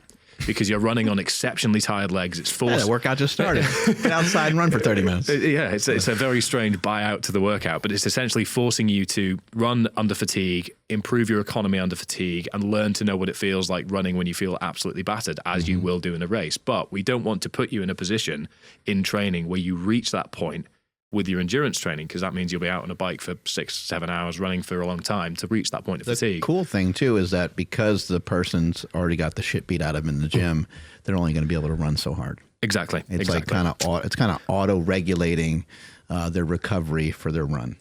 It's mental training Hopefully. too. Yeah, you should be hanging out in the pocket, the suffering pocket a little bit to get yourself used to that, so it's not such a shock when it actually happens. My approach overall pretty similar, different flavors. Lifted 3 days a week, bench, squat, deadlift. I wouldn't squat or deadlift heavy in the same week. That was pretty much my only rule with that. But 3 lifting days, bench, squat, deadlift. I would ruck once, sprint once, and then have one long run of usually I do that anyway. I try to run an ultra every week when my knee's good, at 30 to 40 miles, nothing too crazy. I like Thursdays because I can clear the schedule. And general health, maybe people should do something similar. Like per month, maybe get a long run in or a long walk. Yeah, a ruck, right? I mean, yeah, whatever's relative. Yeah, I love rucking. That again, the bear hunting thing. I'm used to moving with weight on my back, so that always feels good, and it's just a good excuse to get out there. And I utilize that mostly as active recovery. So we have 3 lifts, your basic powerlifting 3-day breakdown, sprint day, ruck day, a long run day of 30, 35, 40 miles.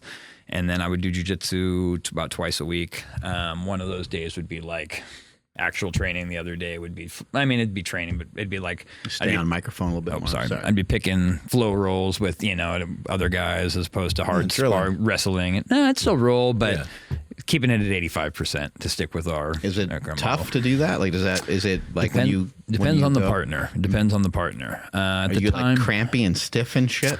Not really. So I think when I did this, I was a blue belt with a wrestling background. So it's like I was able to more or less control a lot of positions that maybe like a new white belt wouldn't have been able to. And they would have been, as far as pace and output and pressure from their partner.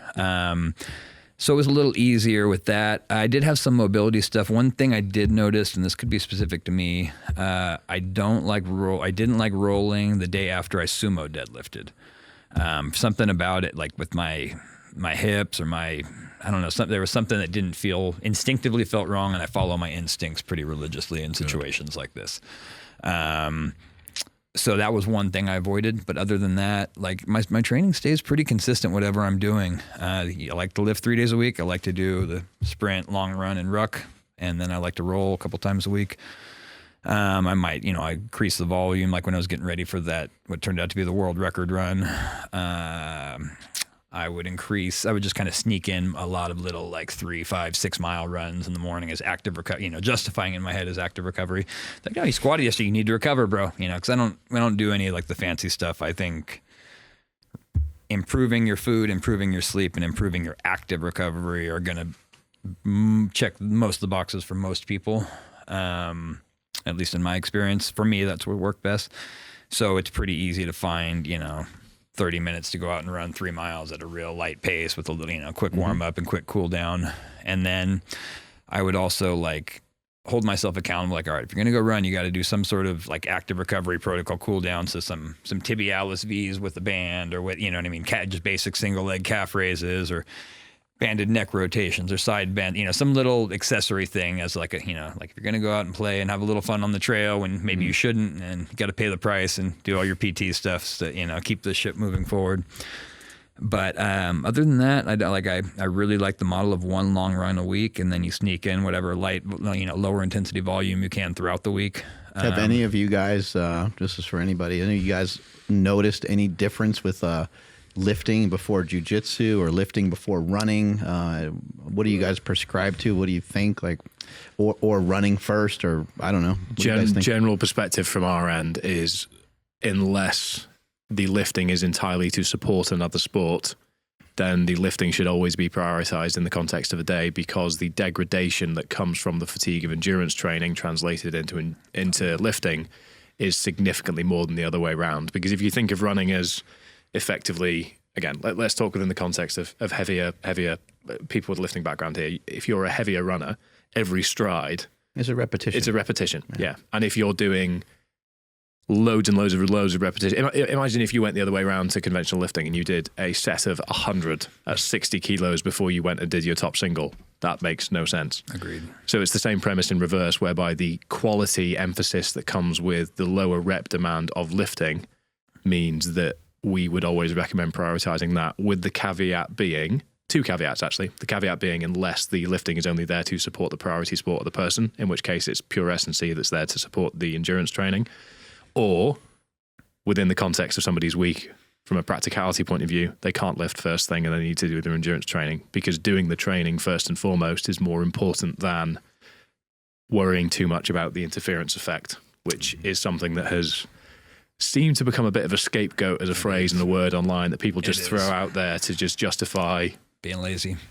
Yeah, well, and sometimes there's like some legitimacy to it. For example, and it's an entirely legitimate thing. You can also get a training benefit from it. But just as an example, so like a snatch it's a skillful lift, right? Like it's something that we can agree like has a level of skill involved with it. And if you were to do, bang out a bunch of push-ups and body weight squats beforehand, it would, quote unquote, retard your ability to perform the snatch well. Same thing with, you wouldn't really lift or ride a bike necessarily, stationary bike for 30 minutes and do intervals and stuff like that before you did gymnastics. Like, gymnastics is too high skill. However, when people do stuff like this, it disproves what we thought previously every single fucking time. So while it might mess up your coordination, and it might, let's even just say before you bench press, you do push-ups. Let's say you do 150 push-ups before you bench press every week. Over a period of time, there might be an adaptation that occurs where when you go back to regular bench pressing and you nix the push-ups, you might be stronger. So we see a lot of this stuff, but I think that that's where most people are coming from, is like they don't want it to mess up maybe the skill And I was just curious on what your guys' take are on some of these things are. I think the previous misconception with the interference effect is a thing. It's entirely legitimate. It exists. But I think the conventional understanding has been it's an on and an off switch where it blunts mTOR or downregulates AMPK, and it means that therefore no adaptation can occur. And that simply isn't the case. I mean, if you look at the way that CrossFit Games athletes training is put together, it just doesn't in any way lend itself to those that are shouting the loudest about the interference effect, because they put things together in a way that is getting the volume that they need to do within the context of the week done. And whilst, yes, it means that maybe they haven't adapted as much as they would have done had they done that training session in isolation, they're still moving the needle forward slowly but surely. And I mean, the interference effect came from a study that effectively, I mean, the idea came from, there was a researcher who was a powerlifter, and he wanted to impress his research manager, who was Professor Holosi, who was a runner. So he started going on runs around the campus with him just to sort of get close to him and work his way up the corporate ladder of the academic setting. And he found that he was getting weaker. He was getting smaller and he was getting weaker because he wasn't taking certain things into account. And that made him fascinated about why this was the case. He had a discussion with Holosi, his research manager, and his first research exploration was in exactly this. And there were 3 groups. So there was A, B, and C. A was doing basically squatting and leg pressing 5x5 focus. B was doing running focus, sort of a 30-minute, 40-minute hard effort run twice a week. And then C was doing both. So they were doing 100% of A and 100% of B, and they were doing that together. And then they found that the sort of point where fatigue really started to hit a point where numbers dropped was week 7. And that's where the findings of the study said interference occurred. And this is where all the research on the interference effect has since come from. But if you actually look at the context of the study, yes, it's opened up some fantastic questions and allows us to figure these things out for ourselves, as well as opening up new studies since as a meta-analysis. But the way the study was put together is the exact mistake that most people make when trying to do this for the first time, which is they take 100% of a running program, 100% of a lifting program, and go like that. And then suddenly wonder why after 2 weeks at 200% output, they're feeling beaten up. And sometimes also, what about just convenience? That's it, yeah. You know, and that's convenience, goes into compliance. And if you can have the convenience to keep the compliance, then that's probably the best thing for you to do. That's why the second caveat I gave is if somebody's work schedule means that they can't lift before they go to the track, then that's the case. The most important thing. A sustainable athlete is the better athlete. That's where you got to start with most people. Yeah, if you can't get to training, but also not just that. It's like a lot of the guys, like our system was developed with primarily tactical athletes and combat athletes, so people who fight, right? So going back, that skill acquisition, when that's a priority, not too different with any sport, you want to do like same thing. We want to lift before we do our long endurance training, right? But the reason will be different. Like the technical, that blade, my point being, that blade cuts both ways. So yes, if you want to prioritize your skill training, you don't want to burn yourself out before you come into the gym by running 50 miles and then coming in for your deadlift day, right?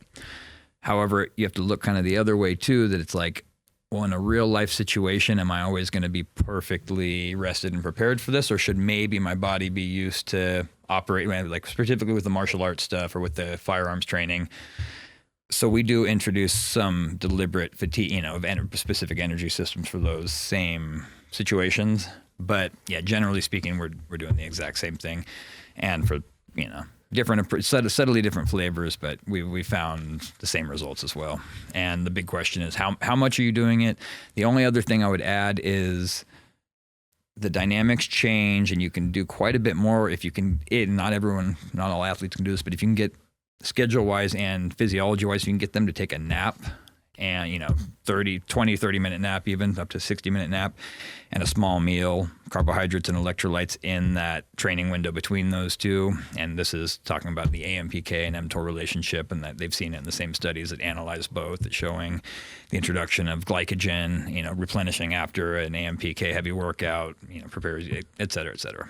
But everyone wants it to be all or nothing. They want it to be a switch that, you can't run and lift, you can't do that. And it's like, dude, it's a nuanced thing. This is physiology. How much, when, how are you doing this? How are you organizing this? How are you recovering from this? So you know, it could even change within a week, right? Like one day you could lift and you could run after, sure. and the next day you could switch it if you needed to or wanted to or just like doing that. Yeah.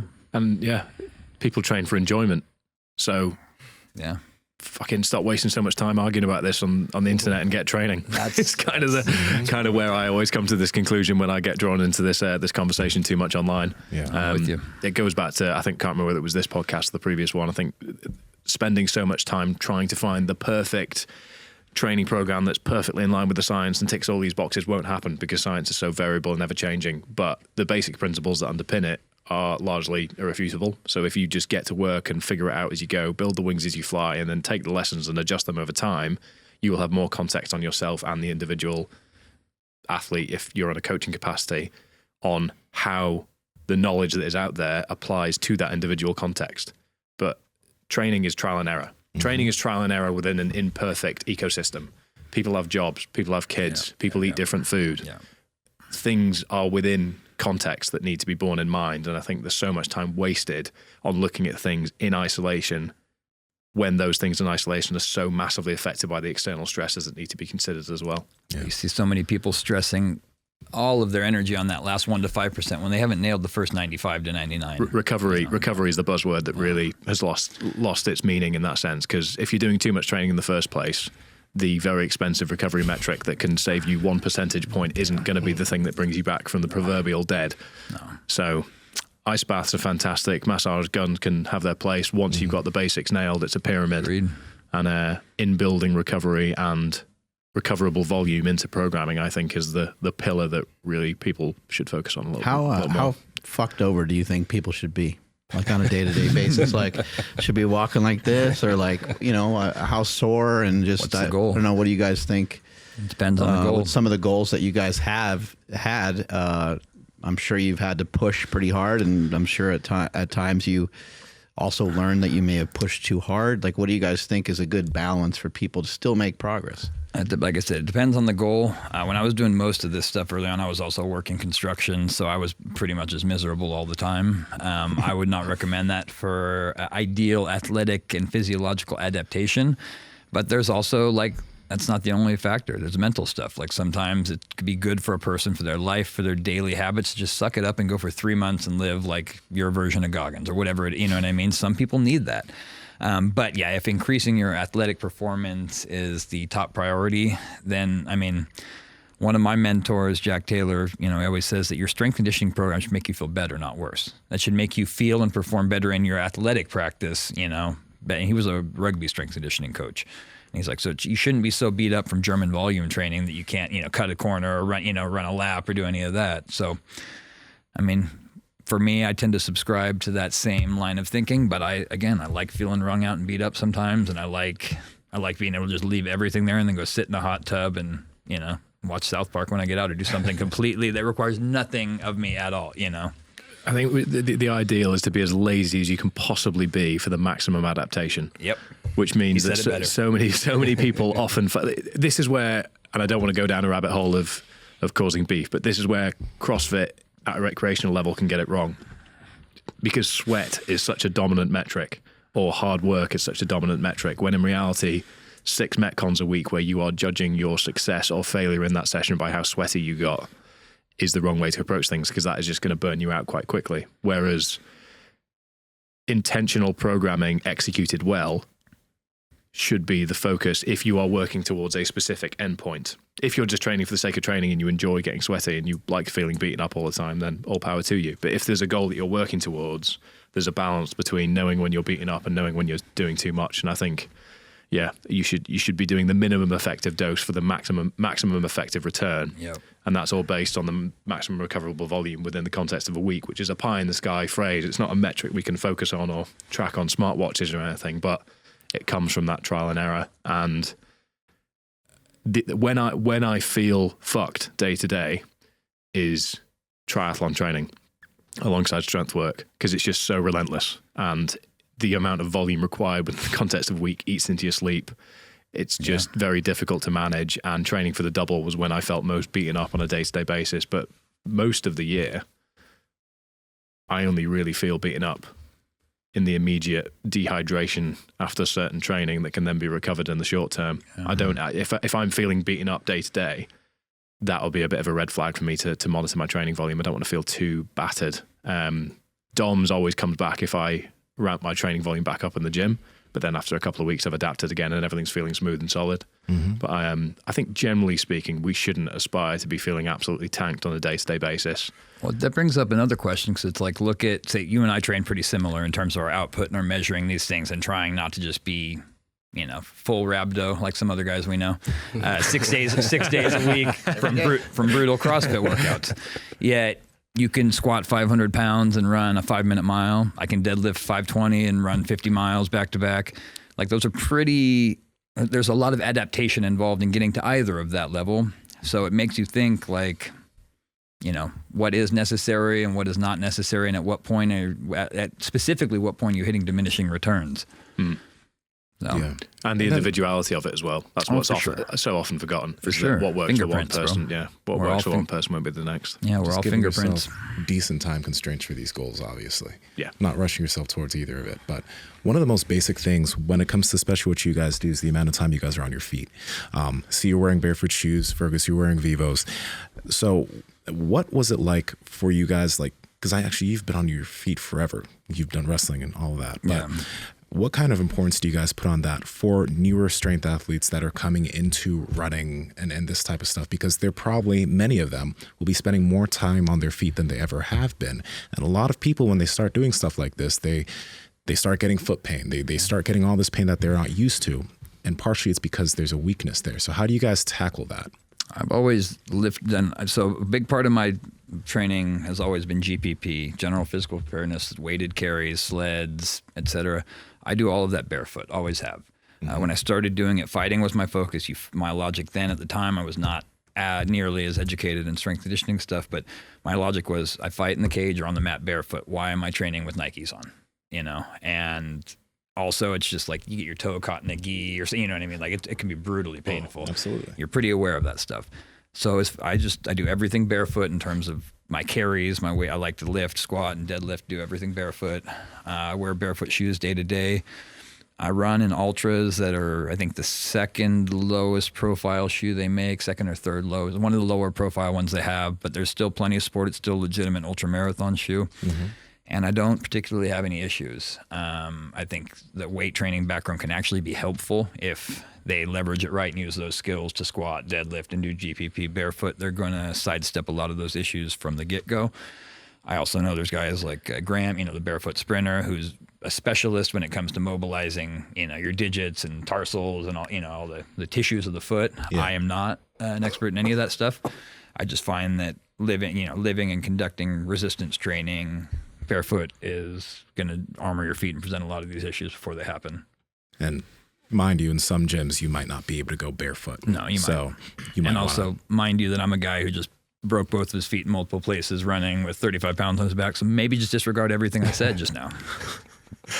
As a powerlifter, there was so much time spent on YouTube looking for what the best shoe to lift in was when I was younger. And the consensus was generally Converse or Vans. That's what I started in, Converse. My feet were too fucking wide for Converse. Yeah, but we don't realize it's a really morbid thing to say, but shoes now feel like coffins to me, in the sense that I put my feet into a pair of boots, for example, that are conventionally built, and it just feels wrong. It just feels unnatural, and I don't want to go too much down the natural versus unnatural angle, because it can get a bit zealot in some corners of the barefoot community. But the bottom line is there's a practical element from lifting, which is it gives you a solid, stable base, a way for you to embed yourself into the floor, get much more proprioceptive feedback, which means if you're sumo pulling, you can screw yourself in. If you're low bar squatting, there's no sponginess at all, because even Converses, there's that little bit of sponginess. They're flat, but there's still about that much between you and the floor. So if you're removing all of that, it gives you a solid, stable base, which allows you to groove the movements better and therefore do a lot more work in the optimal position. I squat low bar in them as well. I will walk around in them day to day. And there's a study that came out of Liverpool University in 2021 from Chris de Oot and a wider team there that has indicated if you wear Vivo barefoots for 6 months, you can improve your foot strength by up to 60%. Just because you're walking more, though. Because you're walking without the interference, which means that your FHL, the muscles in your feet, the tendons in your feet, there's thousands of nerve endings, they're getting used. And that just it's the same premise as if you've got a cast on your arm, and then you take your arm out of the cast and you start using it again. Yeah. That's the exact same thing that's happening in our feet. And conventional footwear was not designed with the foot in mind. It was designed with performance technology for running and with aesthetics and comfort in mind from a day-to-day point of view.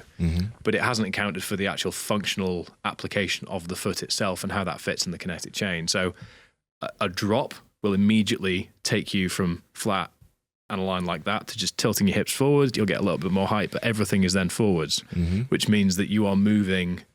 And when you're talking about drop, you're talking about the heel lift that's in most shoes. So most running shoes are about an 8 to 12 millimeter drop. Most work shoes, dress shoes, are about 8 to 12. Same again, you get some that are 6, you get some that are 10. There's lots of variability, but most shoes have a drop from heel to toe.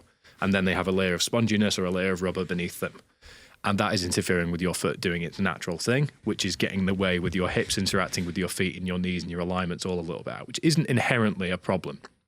There's thousands of people that walk around the world without any issues. But I found that my feet are significantly more reinforced just by walking around in them day to day. When I'm running downhill, when I'm running trails, I can basically snap my ankle and it doesn't snap. Whereas previously it would have been an injury. The whole ankle structure is strengthened and more reinforced, where I can be much more confident and nimble on my feet and get a lot more proprioceptive feedback and know how I'm moving, which makes me feel much more robust from an injury prevention point of view. But why would we not want to strengthen our feet? It's the base on which we walk. And just by wearing a pair of Vivos for one task, seeing how you get on with them, and then maybe working them in for another task. I think what people often do is they think, I need to run in them a lot sooner than they otherwise should. And this is where the class action lawsuit with Vibram was out of Born to Run, and people just disregarded it. Because if you take away that drop, you've suddenly got that much more range of motion with every rep of a walk, every rep of running. And that's going to put a lot of strain through your Achilles, through your calves, and that could catch up with you. Yeah. So I encourage people to dip the toe in, pun intended, with a shoe for specific tasks, see how they get on with that, and then work it in for more tasks, or then decide, you know what, I'm going to wear these on a regular basis. And if you then decide you want to build up your running volume, then by all means do. And I know Vivo have some educational tools on that. But the one thing that I found very useful for heavier guys getting into running, with Vivo specifically as a tool, or even just being barefoot, is most of the injuries that come from running are not necessarily as a result of heel striking, but as a result of overstriding, which is essentially where your impact point is in front of your shoulders and your hips as you make contact with the ground. Yeah. And that essentially means the transient impact of the ground upwards is sending all of the force from that impact into nowhere, because your knee isn't there to send it up your body. So overstriding is the cause of most running injuries, and heavier guys, heavier girls coming from a gym background can often find themselves overstriding because they're not used to the skill of running. So rather than just thinking, right, I'm going to lace up my running shoes and go out for a run, if you're looking to get into this, putting on a pair of Vivos and going outside and running on concrete for 10 yards, 20 yards, 30 yards, because you're going to slam your heel on the floor out in front of you and there's nothing there to protect it. The cushioning isn't going to disguise that feeling, and you're going to think, oh shit, that doesn't feel good. Yeah. And it's going to force you to drill getting your feet a little bit underneath you. It's going to force you to improve your cadence and get sort of smaller steps.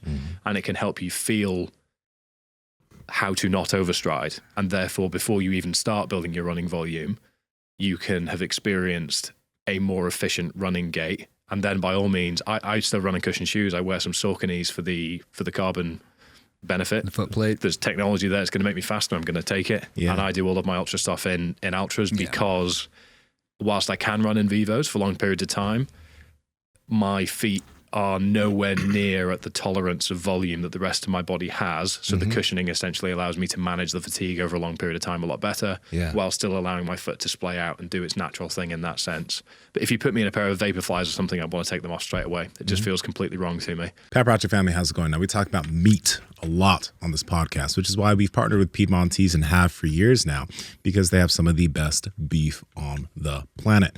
All right, Piedmontese beef has cuts that are fattier in terms of their ribeyes, and they have also cuts that are leaner in terms of their flat irons, but you can get cuts for no matter what diet you're on. Andrew, how can they get their hands on it? head over to Piedmontese.com. That's PIEDMONTESE.com. And at checkout, enter promo code POWER for 25% off your entire order. And if your order is $150 or more, you get free 2-day shipping. Links to them down in the description as well as the podcast show notes. It's a big thing to think about. It's like all the volume you have outside of the running you're doing, all the walking you're doing, everything you're doing in the gym, the going back and forth between the office, just all the little things you're doing, that is volume, right? So if you can get that volume in utilizing either barefoot shoes, sandals, whatever, that will pay off. Because like as a heavier person, if you start running with barefoot shoes, that shit is not a good idea to do immediately.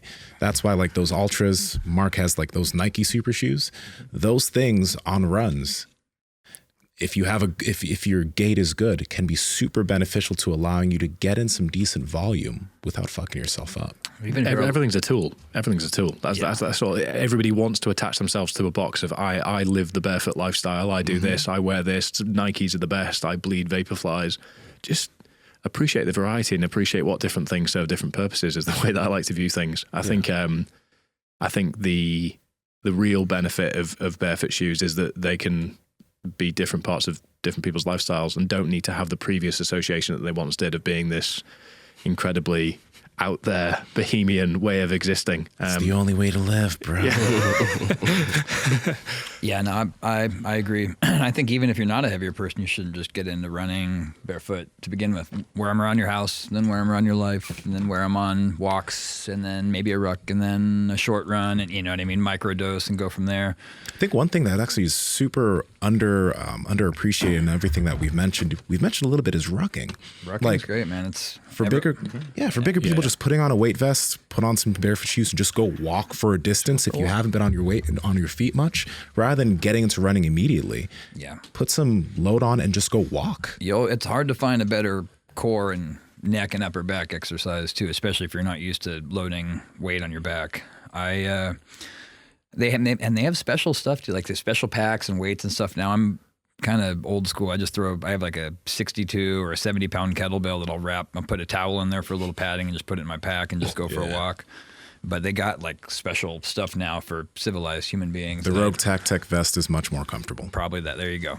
Yeah. Is that the one with the weight plate thing on the back? Yeah. Plate in the front, plate in the back. I do know that the vests and plates, you can carry a lot more weight and still feel pretty good with it when it's not all loaded on the back or the front or whatever. But no, I love stuff like that, man. I think rucking really, like, I don't understand why it's more. I sing the praises. Josh Bryant talks about it. Tom DeBlas, who's in the jiu-jitsu community, talks about it. But there's not a lot of other guys talking about it, and I can't figure out why, especially because that's a social media video waiting to happen. But it's like, get your cardio, get your strength training in, no impact, nothing. Doesn't matter if you're overweight, don't need an athletic background, don't need special equipment, don't need a track. Well, your heart rate needs to be higher than what it would be with walking. Yeah. Maybe for someone who's like very out of shape and hasn't walked or practiced much of anything in a long time, maybe they can get their heart rate up decently with just a walk. Sure. But in general, I think it would be really wise. If you think about like a lot of your average people that maybe don't exercise, when's the last time they had their heart rate above 110 or 120 for like a lengthened period of time? Like let's just say like 3 minutes. It's probably been a long time.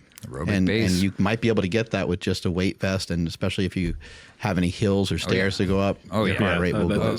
Hills are invaluable. I'm very fortunate around where I am, and by the sounds things where you are as well, having them out your back door. It's one of the most effective ways for hybrid athletes, we'll call the community that this applies to in this context, to essentially spend more time in a certain heart rate zone without accumulating the impact volume that would come from pounding pavements. Yep.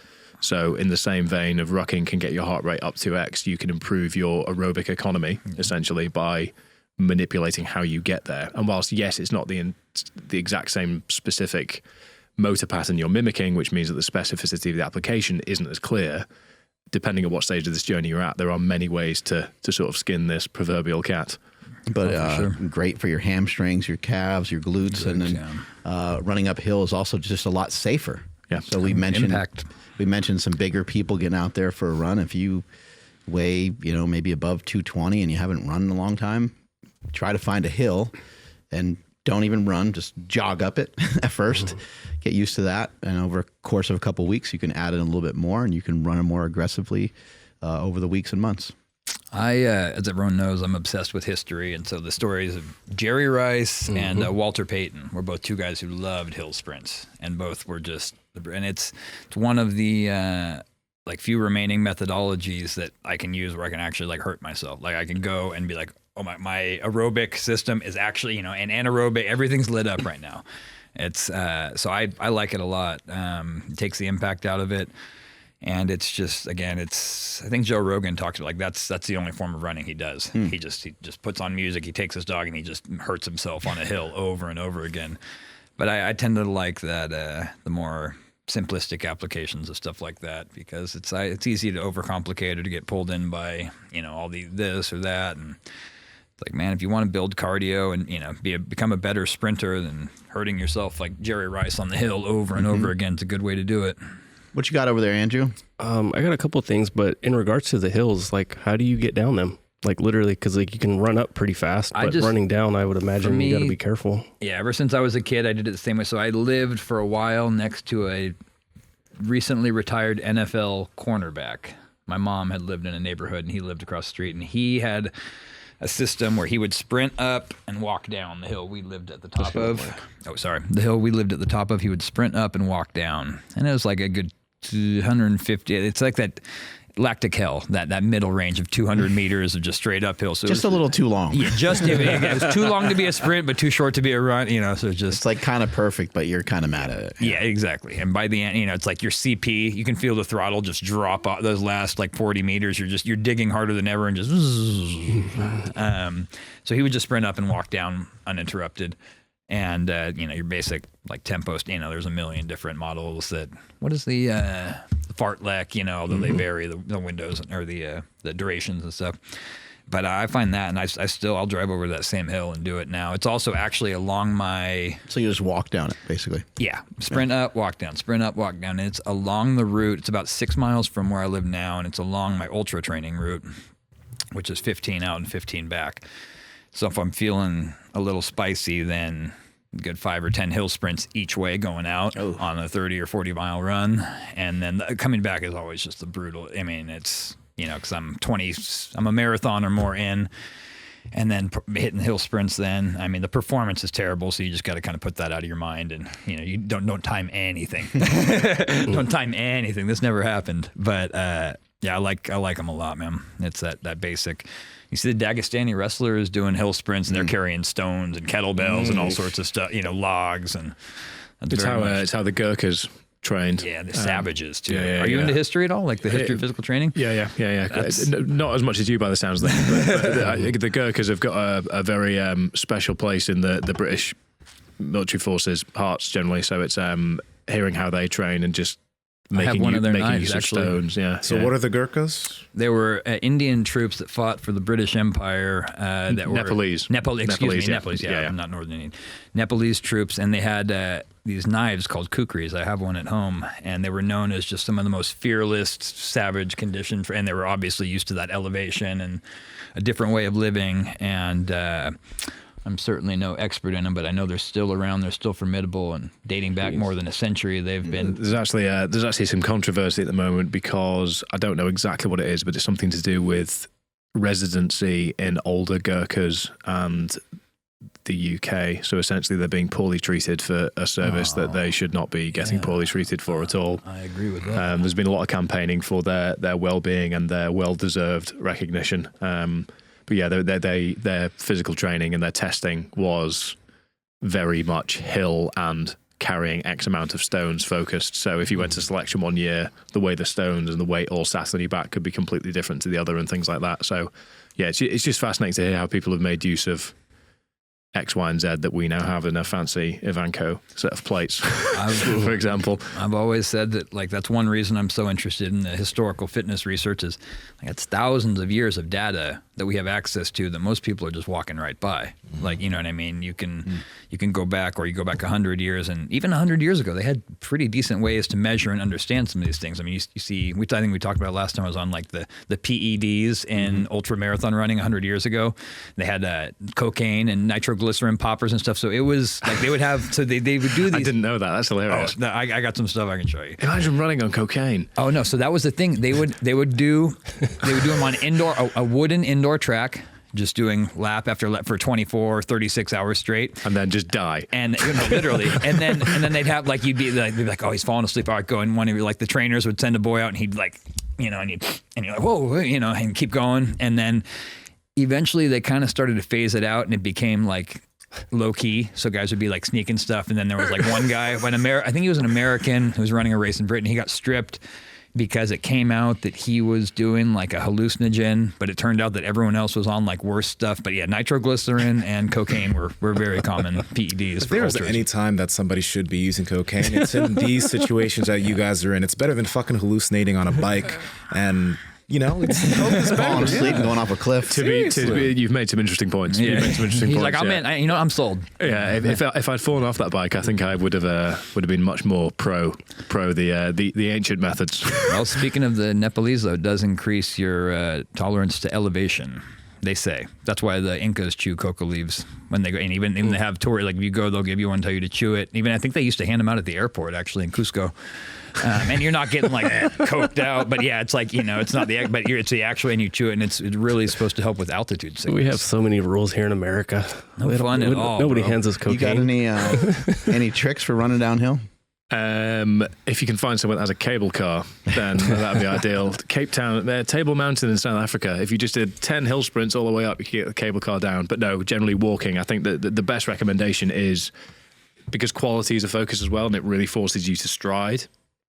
Start with 10 by 20 second hill sprints, and you take as long as you need to walk down, even if you need to crawl down, and then run back up again, because the down is essentially, it's the eccentric portion of the lift in this sense, where you don't need to put any focus at all. So you can drop your deadlift, get your way down. You can build it up to 30 seconds, 40 seconds, 50 seconds, 60 seconds, but you can do this on a treadmill as well.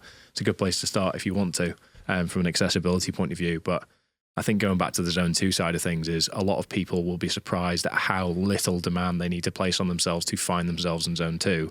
But so many people actually don't find themselves in zone 2 on a day-to-day basis, like you said. So it doesn't take much to have a huge impact from an aerobic point of view. And I'm sure you guys have spoken about the physiological and health benefits of zone 2 to no end, but the psychological benefits of spending time there as well is massive. And it goes a long way to actually just developing you across the board, because it really does underpin all other energy systems. For someone just starting out, because I know for myself, my goal was just like, I just want to be able to run 2 miles without feeling like I'm going to pass out.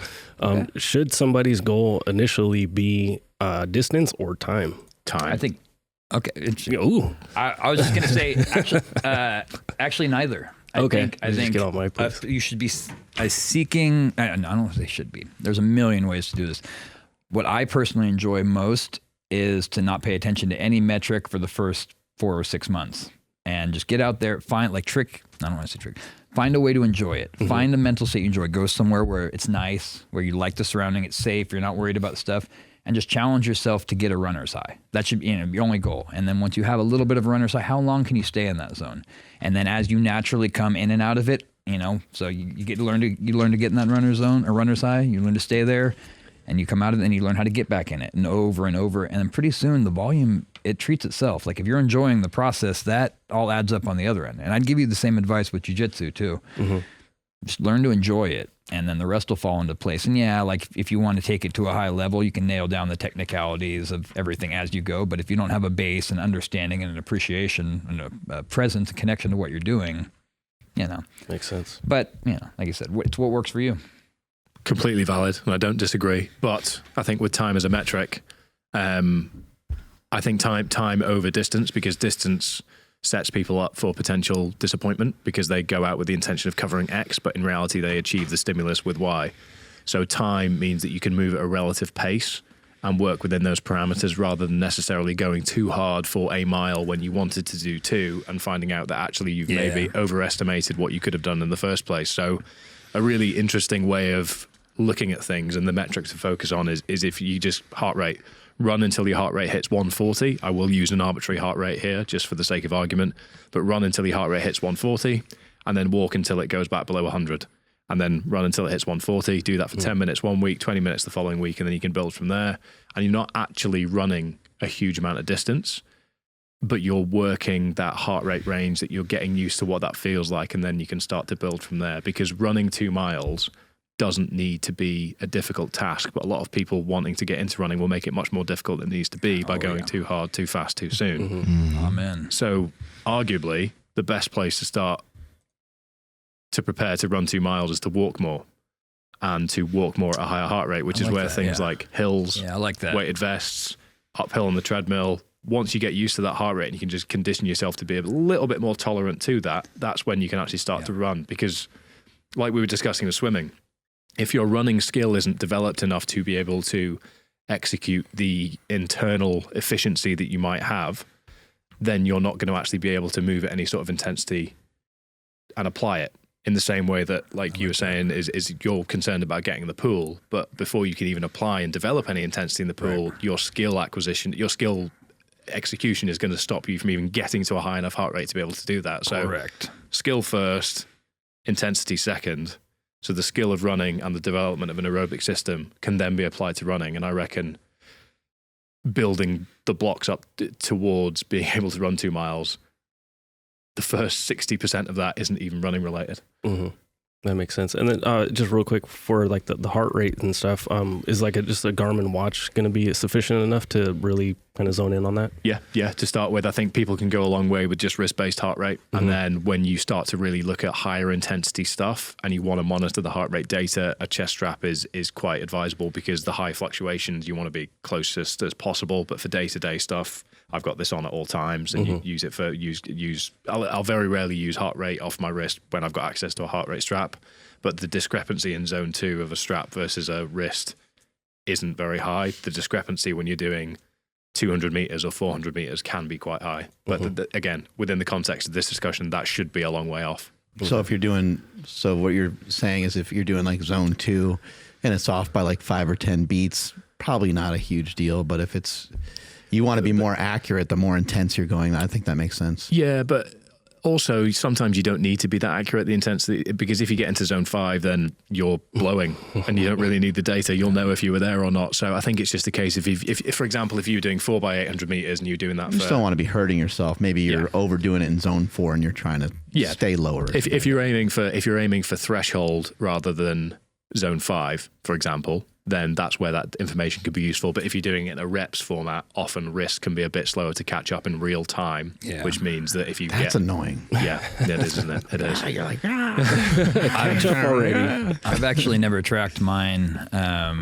I've seen people. I've heard that complaint though with like with intervals and stuff. That it's like, all right, you wait, and then you got to wait so many seconds. Then your next interval is all fucking. You're like, what good does that do me? It's like 3 minutes later. It's not that long, but I've always just kind of used, the talk test or, various different methods are measured. Obviously every time I get a physical or I get checked, I have the resting heart rate checked. I know that likes to hang out around like 40-ish, a little higher if I'm on nicotine, but it's something I haven't paid much attention to that I probably should pay more attention to. So Johnny, my business partner, who's out in the Arctic at the moment, he doesn't like real-time metrics. Okay. He's just, I don't know whether he's old-fashioned or just... he's probably been doing this for a long time. He has been, yeah. He's 47, but he just likes, so he's using a manual watch. So he's essentially using a new model of, it's kind of an internal chronograph. So it's got 2 different timing mechanisms within it. He's using like the sun and the stars. Yeah. I was like, that's my sort of guy right there. I also, after hearing so much about Johnny, I'm starting to put together the fact that I think this is like a Fight Club thing. I don't think Johnny really exists. You guys know what I'm saying? Yeah. It's Johnny's in. Johnny. In. You seen Fight Club? He's like, that's my name. I'm Johnny. Very Edward Norton, Brad Pitt in here. I think we all got one. His background is in MMA, so the relevance is is ironically very, very spot on. He sounds like an awesome guy, man. He's pretty broken in old age. He won't mind me saying that now. I was kind about him, but we need to bring you back down to earth at this point. I knew I liked him. My type of guy. That's funny. Thinking about the athlete that's not necessarily on their like marathon journey, they're still maybe chasing some numbers in the gym. Do you guys think you'd be so comfortable pulling away from the weights if you guys didn't, all four of you, if you guys didn't already hit some pretty good numbers in the gym? Like James, you were talking about like at any point I could deadlift 3 times my body weight, and Nsima, you'll play around and deadlift 725 or something like that. Mark, records, dude, you did the what was it, like 12 and 12. Yeah, like that's 12, 60, 50. Yeah, I mean, that's fucking impressive. It would be pretty easy for me to walk away from weights as well. But for this person that maybe isn't quite... Yeah, having a lot of money is not a big deal. yeah, huge cock and love of the people.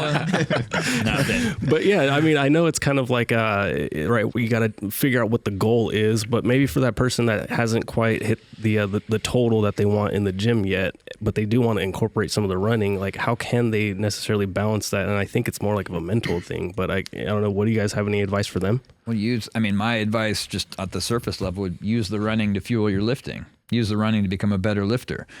You know, if you have a good aerobic system, it doesn't have to be insane, but if you can just you have a basic aerobic base, you're going to be able to do more lifting. You're going to be able to do more GPP. You're going to benefit all those benefits we referenced earlier, that we were talking about with blood flow and capillaries per muscle fiber and et cetera, et cetera. Mm-hmm. So it's like I think people just get really dogmatic and trying to bear down in one thing or one box, like, we were talking about. And it's like, man, these things, they don't have to exist in vacuums or be opposed or, and you don't have to overdo it either. Mm-hmm. Nsima? Dude, just get yourself to a point where you start paying attention to the stimulus. Like the amount of, someone asks you how much you bench or how much you deadlift, it really doesn't matter. And the only people that it ends up mattering to are people that pay attention to weight in the gym. Outside of people who like work out, people don't have any context of like what a 315 bench is or what a 500-pound deadlift is. That's it really true. Doesn't fucking matter. It doesn't matter at all, other than mainly to you and your gym bros. Mm-hmm. And that's why it's like stimulus matters. So especially if you're trying to seek different things and the gym's already something you've been doing and gotten decently proficient at, if you want to get better at something else, be okay with putting the goals there on a back seat for a little bit, or like we kind of mentioned earlier, increasing the amount of time you're going to give yourself to reach that goal. Instead of being like, I want to deadlift 500 pounds the next 3 months, just give yourself 8 months, give yourself a year. It's going to come. Don't rush it. Yeah, Mark. You get excited about, something new and you get fired up and you're thinking, man, I want to see that 5 plates on the deadlift. Oh, yeah. Like that means so much to you. And then you're like, that's 495. I might as well make it 500. 505 sounds kind of cool. So maybe I'll just put a 5-pound plate on there. Yeah. It's hard to find the 2.5s. Exactly. But to your point, I think it was really well said when you talked about being able to run 2 miles. One of the things we kind of forget about in some of our goals is that you can get to some lower level goals, even though they seem like higher level goals, such as something like a 275 deadlift or something like that, or maybe it's 1.5 times body weight deadlift or something like that. Some of these numbers, while they might seem really far away for you right now, and it might seem like a really far reach, it's not going to take you that long to get there. And when you get there, it would be nice if you did it and it was kind of easy. Mm-hmm. It'd be nice if you did it and you were like, your friends are like, hey man, I think you could have done like 2 or 3 of those. And you're like, shit, okay. You can get to your goals a lot easier than you think. And so therefore, I think it's okay to be excited about it. I think you're fine being fired up and everything about it, but you don't have to be so attached to it that you can't do anything else. Mm. Now, this is where it gets really weird. If you're really, really high level, you'll never get so attached to it. It probably won't matter because you're just that fucking good, and you get a response from like a John Jones. How'd you get so good at striking? He's like, I watched a lot of YouTube. Like, fuck, he just took a giant dump on everybody. But a lot of guys, they have they develop a skill set. They don't really think much of it because they love what they're doing so much. And then they end up in this spot where it's kind of a mixture of like genetics, hard work over a long period of time, being in the right place at the right time, finding the right program that really worked well for them. Mm-hmm. But I would just advise people to do your best to kind of chill the fuck out a little bit. It's gonna take you a little bit. It's gonna take you a little bit of time. And what you said about running 2 miles, like one of the best ways to get there is to walk. Obviously, we know that you can't get to a 2 mile run with just walking, or maybe actually you could if you changed your speed of walking. But with regular walking, it wouldn't be enough, in my opinion, to get you there. But if you walk and you periodically jog and you take your time and you're not really worried or concerned about like doing this by the end of the year, not only when you go to jog 2 miles is it going to be easy, but again, you or a buddy that ran with you would say, like you and I ran like 8 miles that day or 6 miles that day, and you didn't even really recognize it. Yeah. Just because I was encouraging you to keep going. Mm-hmm. And at that time you had like a little bit of running circled around that, and you were just starting jiu-jitsu, so your cardiovascular was a little bit better. So I think you can get to your goals a lot easier than you think. Just make sure that you really just try to take your time with it. It sounds very overly profound, and a British phrase to use is wanky, but find a way to enjoy the journey, not the destination, because the destination will always move the goalposts. I will be happy when I earn X amount of money. Oh, but I could get this car if I earn this amount of money. Oh, interesting. Well, we've got a second kid on the way, so I'll be happy when I earn this amount. You'll always change it. It's human nature.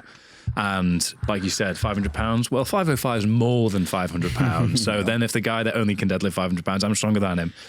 And this is where rifts form in sport, because this is the problem I come up against online is mostly triathletes that just don't understand why I enjoy lifting.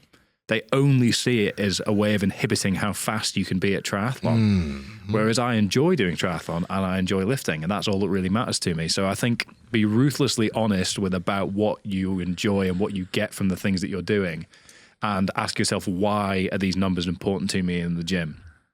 And if the answer is not clear, then there's no reason to not start doing the thing that you would also be interested in doing. So I think that the crux of the question is, if somebody hasn't yet got the strength base to give them the way to build themselves alongside running, should they get to a certain point before they start working it in? I think the answer is no. If you enjoy doing both, then that's more valuable than the person that's chasing this fountain of life that never exists. I think also if you've been working on yourself, you'll have more than just lifting. Yeah. I know that sometimes for some of us, you could be at a particular point in your life where that is all you have. All you have is maybe your job, or all you have is your work or your girlfriend or your dog or whatever. Like we can get in compromised positions, but if you're paying attention and you are viewing lifting or running as like personal and self-development, and you're paying attention to how you made yourself better and how much improvement you made from the start, you should be able to sink your teeth into understanding that you're going to be able to be proficient at just about every single thing that you like to do. Maybe not every single thing that's out there to do, but most of the things that you like to do, you're going to be able to figure it out. How did you figure out how to get good at lifting? How did you figure out how to get good at running? It's going to be the same process for business, same process for these other things. So for me, even when I was lifting, if something would have happened when I squatted 900 pounds that prevented me from getting closer to the weights I wanted to squat ultimately, and my wife just, maybe she stepped in and said, "Oh, you're at the gym too much. I need you at home. We have 2 kids and we're starting a magazine and you don't have time for that anymore." I wouldn't have been cool with stopping. I wouldn't have wanted to stop, but I would have been able to stop because it wasn't all I had. I had 2 kids, wife, other responsibilities, other things that I love and that I'm passionate about. So I think that's another thing, is it's not always easy to have multiple things that you're passionate about, but if you keep your eyes open and you pay attention and you understand the process that you are making towards being better at this lifting thing, you're going to recognize the recipe is the same for everything else. Progress, not perfection, is the buzzword I always come back to. That's popular in jiu-jitsu, that very phrase. And look for all the little pieces of progress because you're starting something new. There's going to be a ton of fucking PRs. Easy wins. Yeah. Like it took the guy 35 seconds to tap me today rather than 29 seconds. Real talk though, that's an actual metric, bro. I can't. How many? I've soothed my pride driving home, tears wiping away. He was only 16. You get a stoplight and you see another guy next to your car. You're like, oh, he gets it. Yeah, another fellow white belt for sure. No. Is that it, Andrew? Yep, that's all I got. Yeah. All right. Take us on out of here. Alrighty. Thank you, everybody, for checking out today's episode. Please drop those comments down below because we heard some more crazy shit today. And make sure you guys go back and check out Fergus, my bad. I thought it was Ferguson all of a sudden. Fergus Crawley. Check out his episode, previous episode ago, because that was really, really deep, and we got pretty serious on that episode. So make sure you guys go check that out. Yeah. Hit that like button and subscribe if you guys are not subscribed. Follow the podcast at MB Power Project all over the place, and powerproject.live for everything podcast related. My Instagram is at I am Andrew Z. Nsima, where you at? Nsima Inyang on Instagram and YouTube, and Nsima Inyang on TikTok and Twitter. James, Fergus, where can people find you guys? Wild Hunt Conditioning on all the main platforms, and I'm also releasing a book on April 10th about the history of physical fitness. So if that's your thing, come check us out. When's it coming out, you said? April 10th. Oh, nice. A History of Physical Fitness and Training by James Pratt. I'm an author now, guys. Congrats. I love it. Heck yeah. It's great. Nice. I am Fergus Crawley in most places except Twitter because that is where dreams go to die. Good. How about Omnia Performance? Omnia Performance for all hybrid coaching related activities. We are fortunate enough to have over 1,000 athletes across products all over the world. Lots in America, lots in the UK, lots in all other parts of the world. And then the Modern Mind UK is the podcast, which is where we discuss matters like we did in the previous episode. So more the people, the mindset, the resilience, whereas Omnia is all hybrid athlete focused. And then YouTube is where you can see all the stupid stuff that we discussed today documented in 4K mostly. Nice. James, you said you got a bear hunt coming up? So the next one, we got spring hunt cutting up. So May will be May in Idaho, and then October, November in Oregon. But California's not. I mean, there's some bear hunters who do pretty well out here, but I'm exclusively archery. I don't use hounds, don't bait any of the stuff, and I'm a solo hunter, so it's so crazy to hear all this. This is all exceptionally illegal. He makes the bow and arrow himself. No, although that's exceptionally illegal. It's exceptionally illegal. I like that. I'm used to being a criminal, so that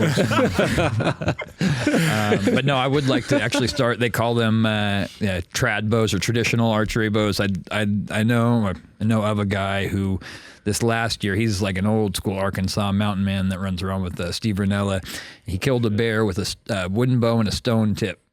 Damn. It took him, I think, 5 years, but he got it done. So like you gotta make the bow and arrow off of shit that you find in the woods to kill the bear. I think maybe I'll just go see if I can just kill one by submission. Just catch something. Heel hook. I mean, we know how that's going to end, but What happened? I tried to get Ezekiel. Like, bro, you shot that single, and it was after that it went bad. It went real bad. You're like, what happened, man? And like, the bear didn't have a gi. That collar choke didn't work. Why didn't Leonardo DiCaprio just heel hook the fucking bro? He should have. Really, that was his bad. Yeah. That was his bad. God. He didn't shrimp. That's his first problem. He didn't know how. No shrimp. Fucking white belt. I'm at Mark Smelly Bell. Strength is never weakness. Weakness never strength. Catch you guys later. Bye.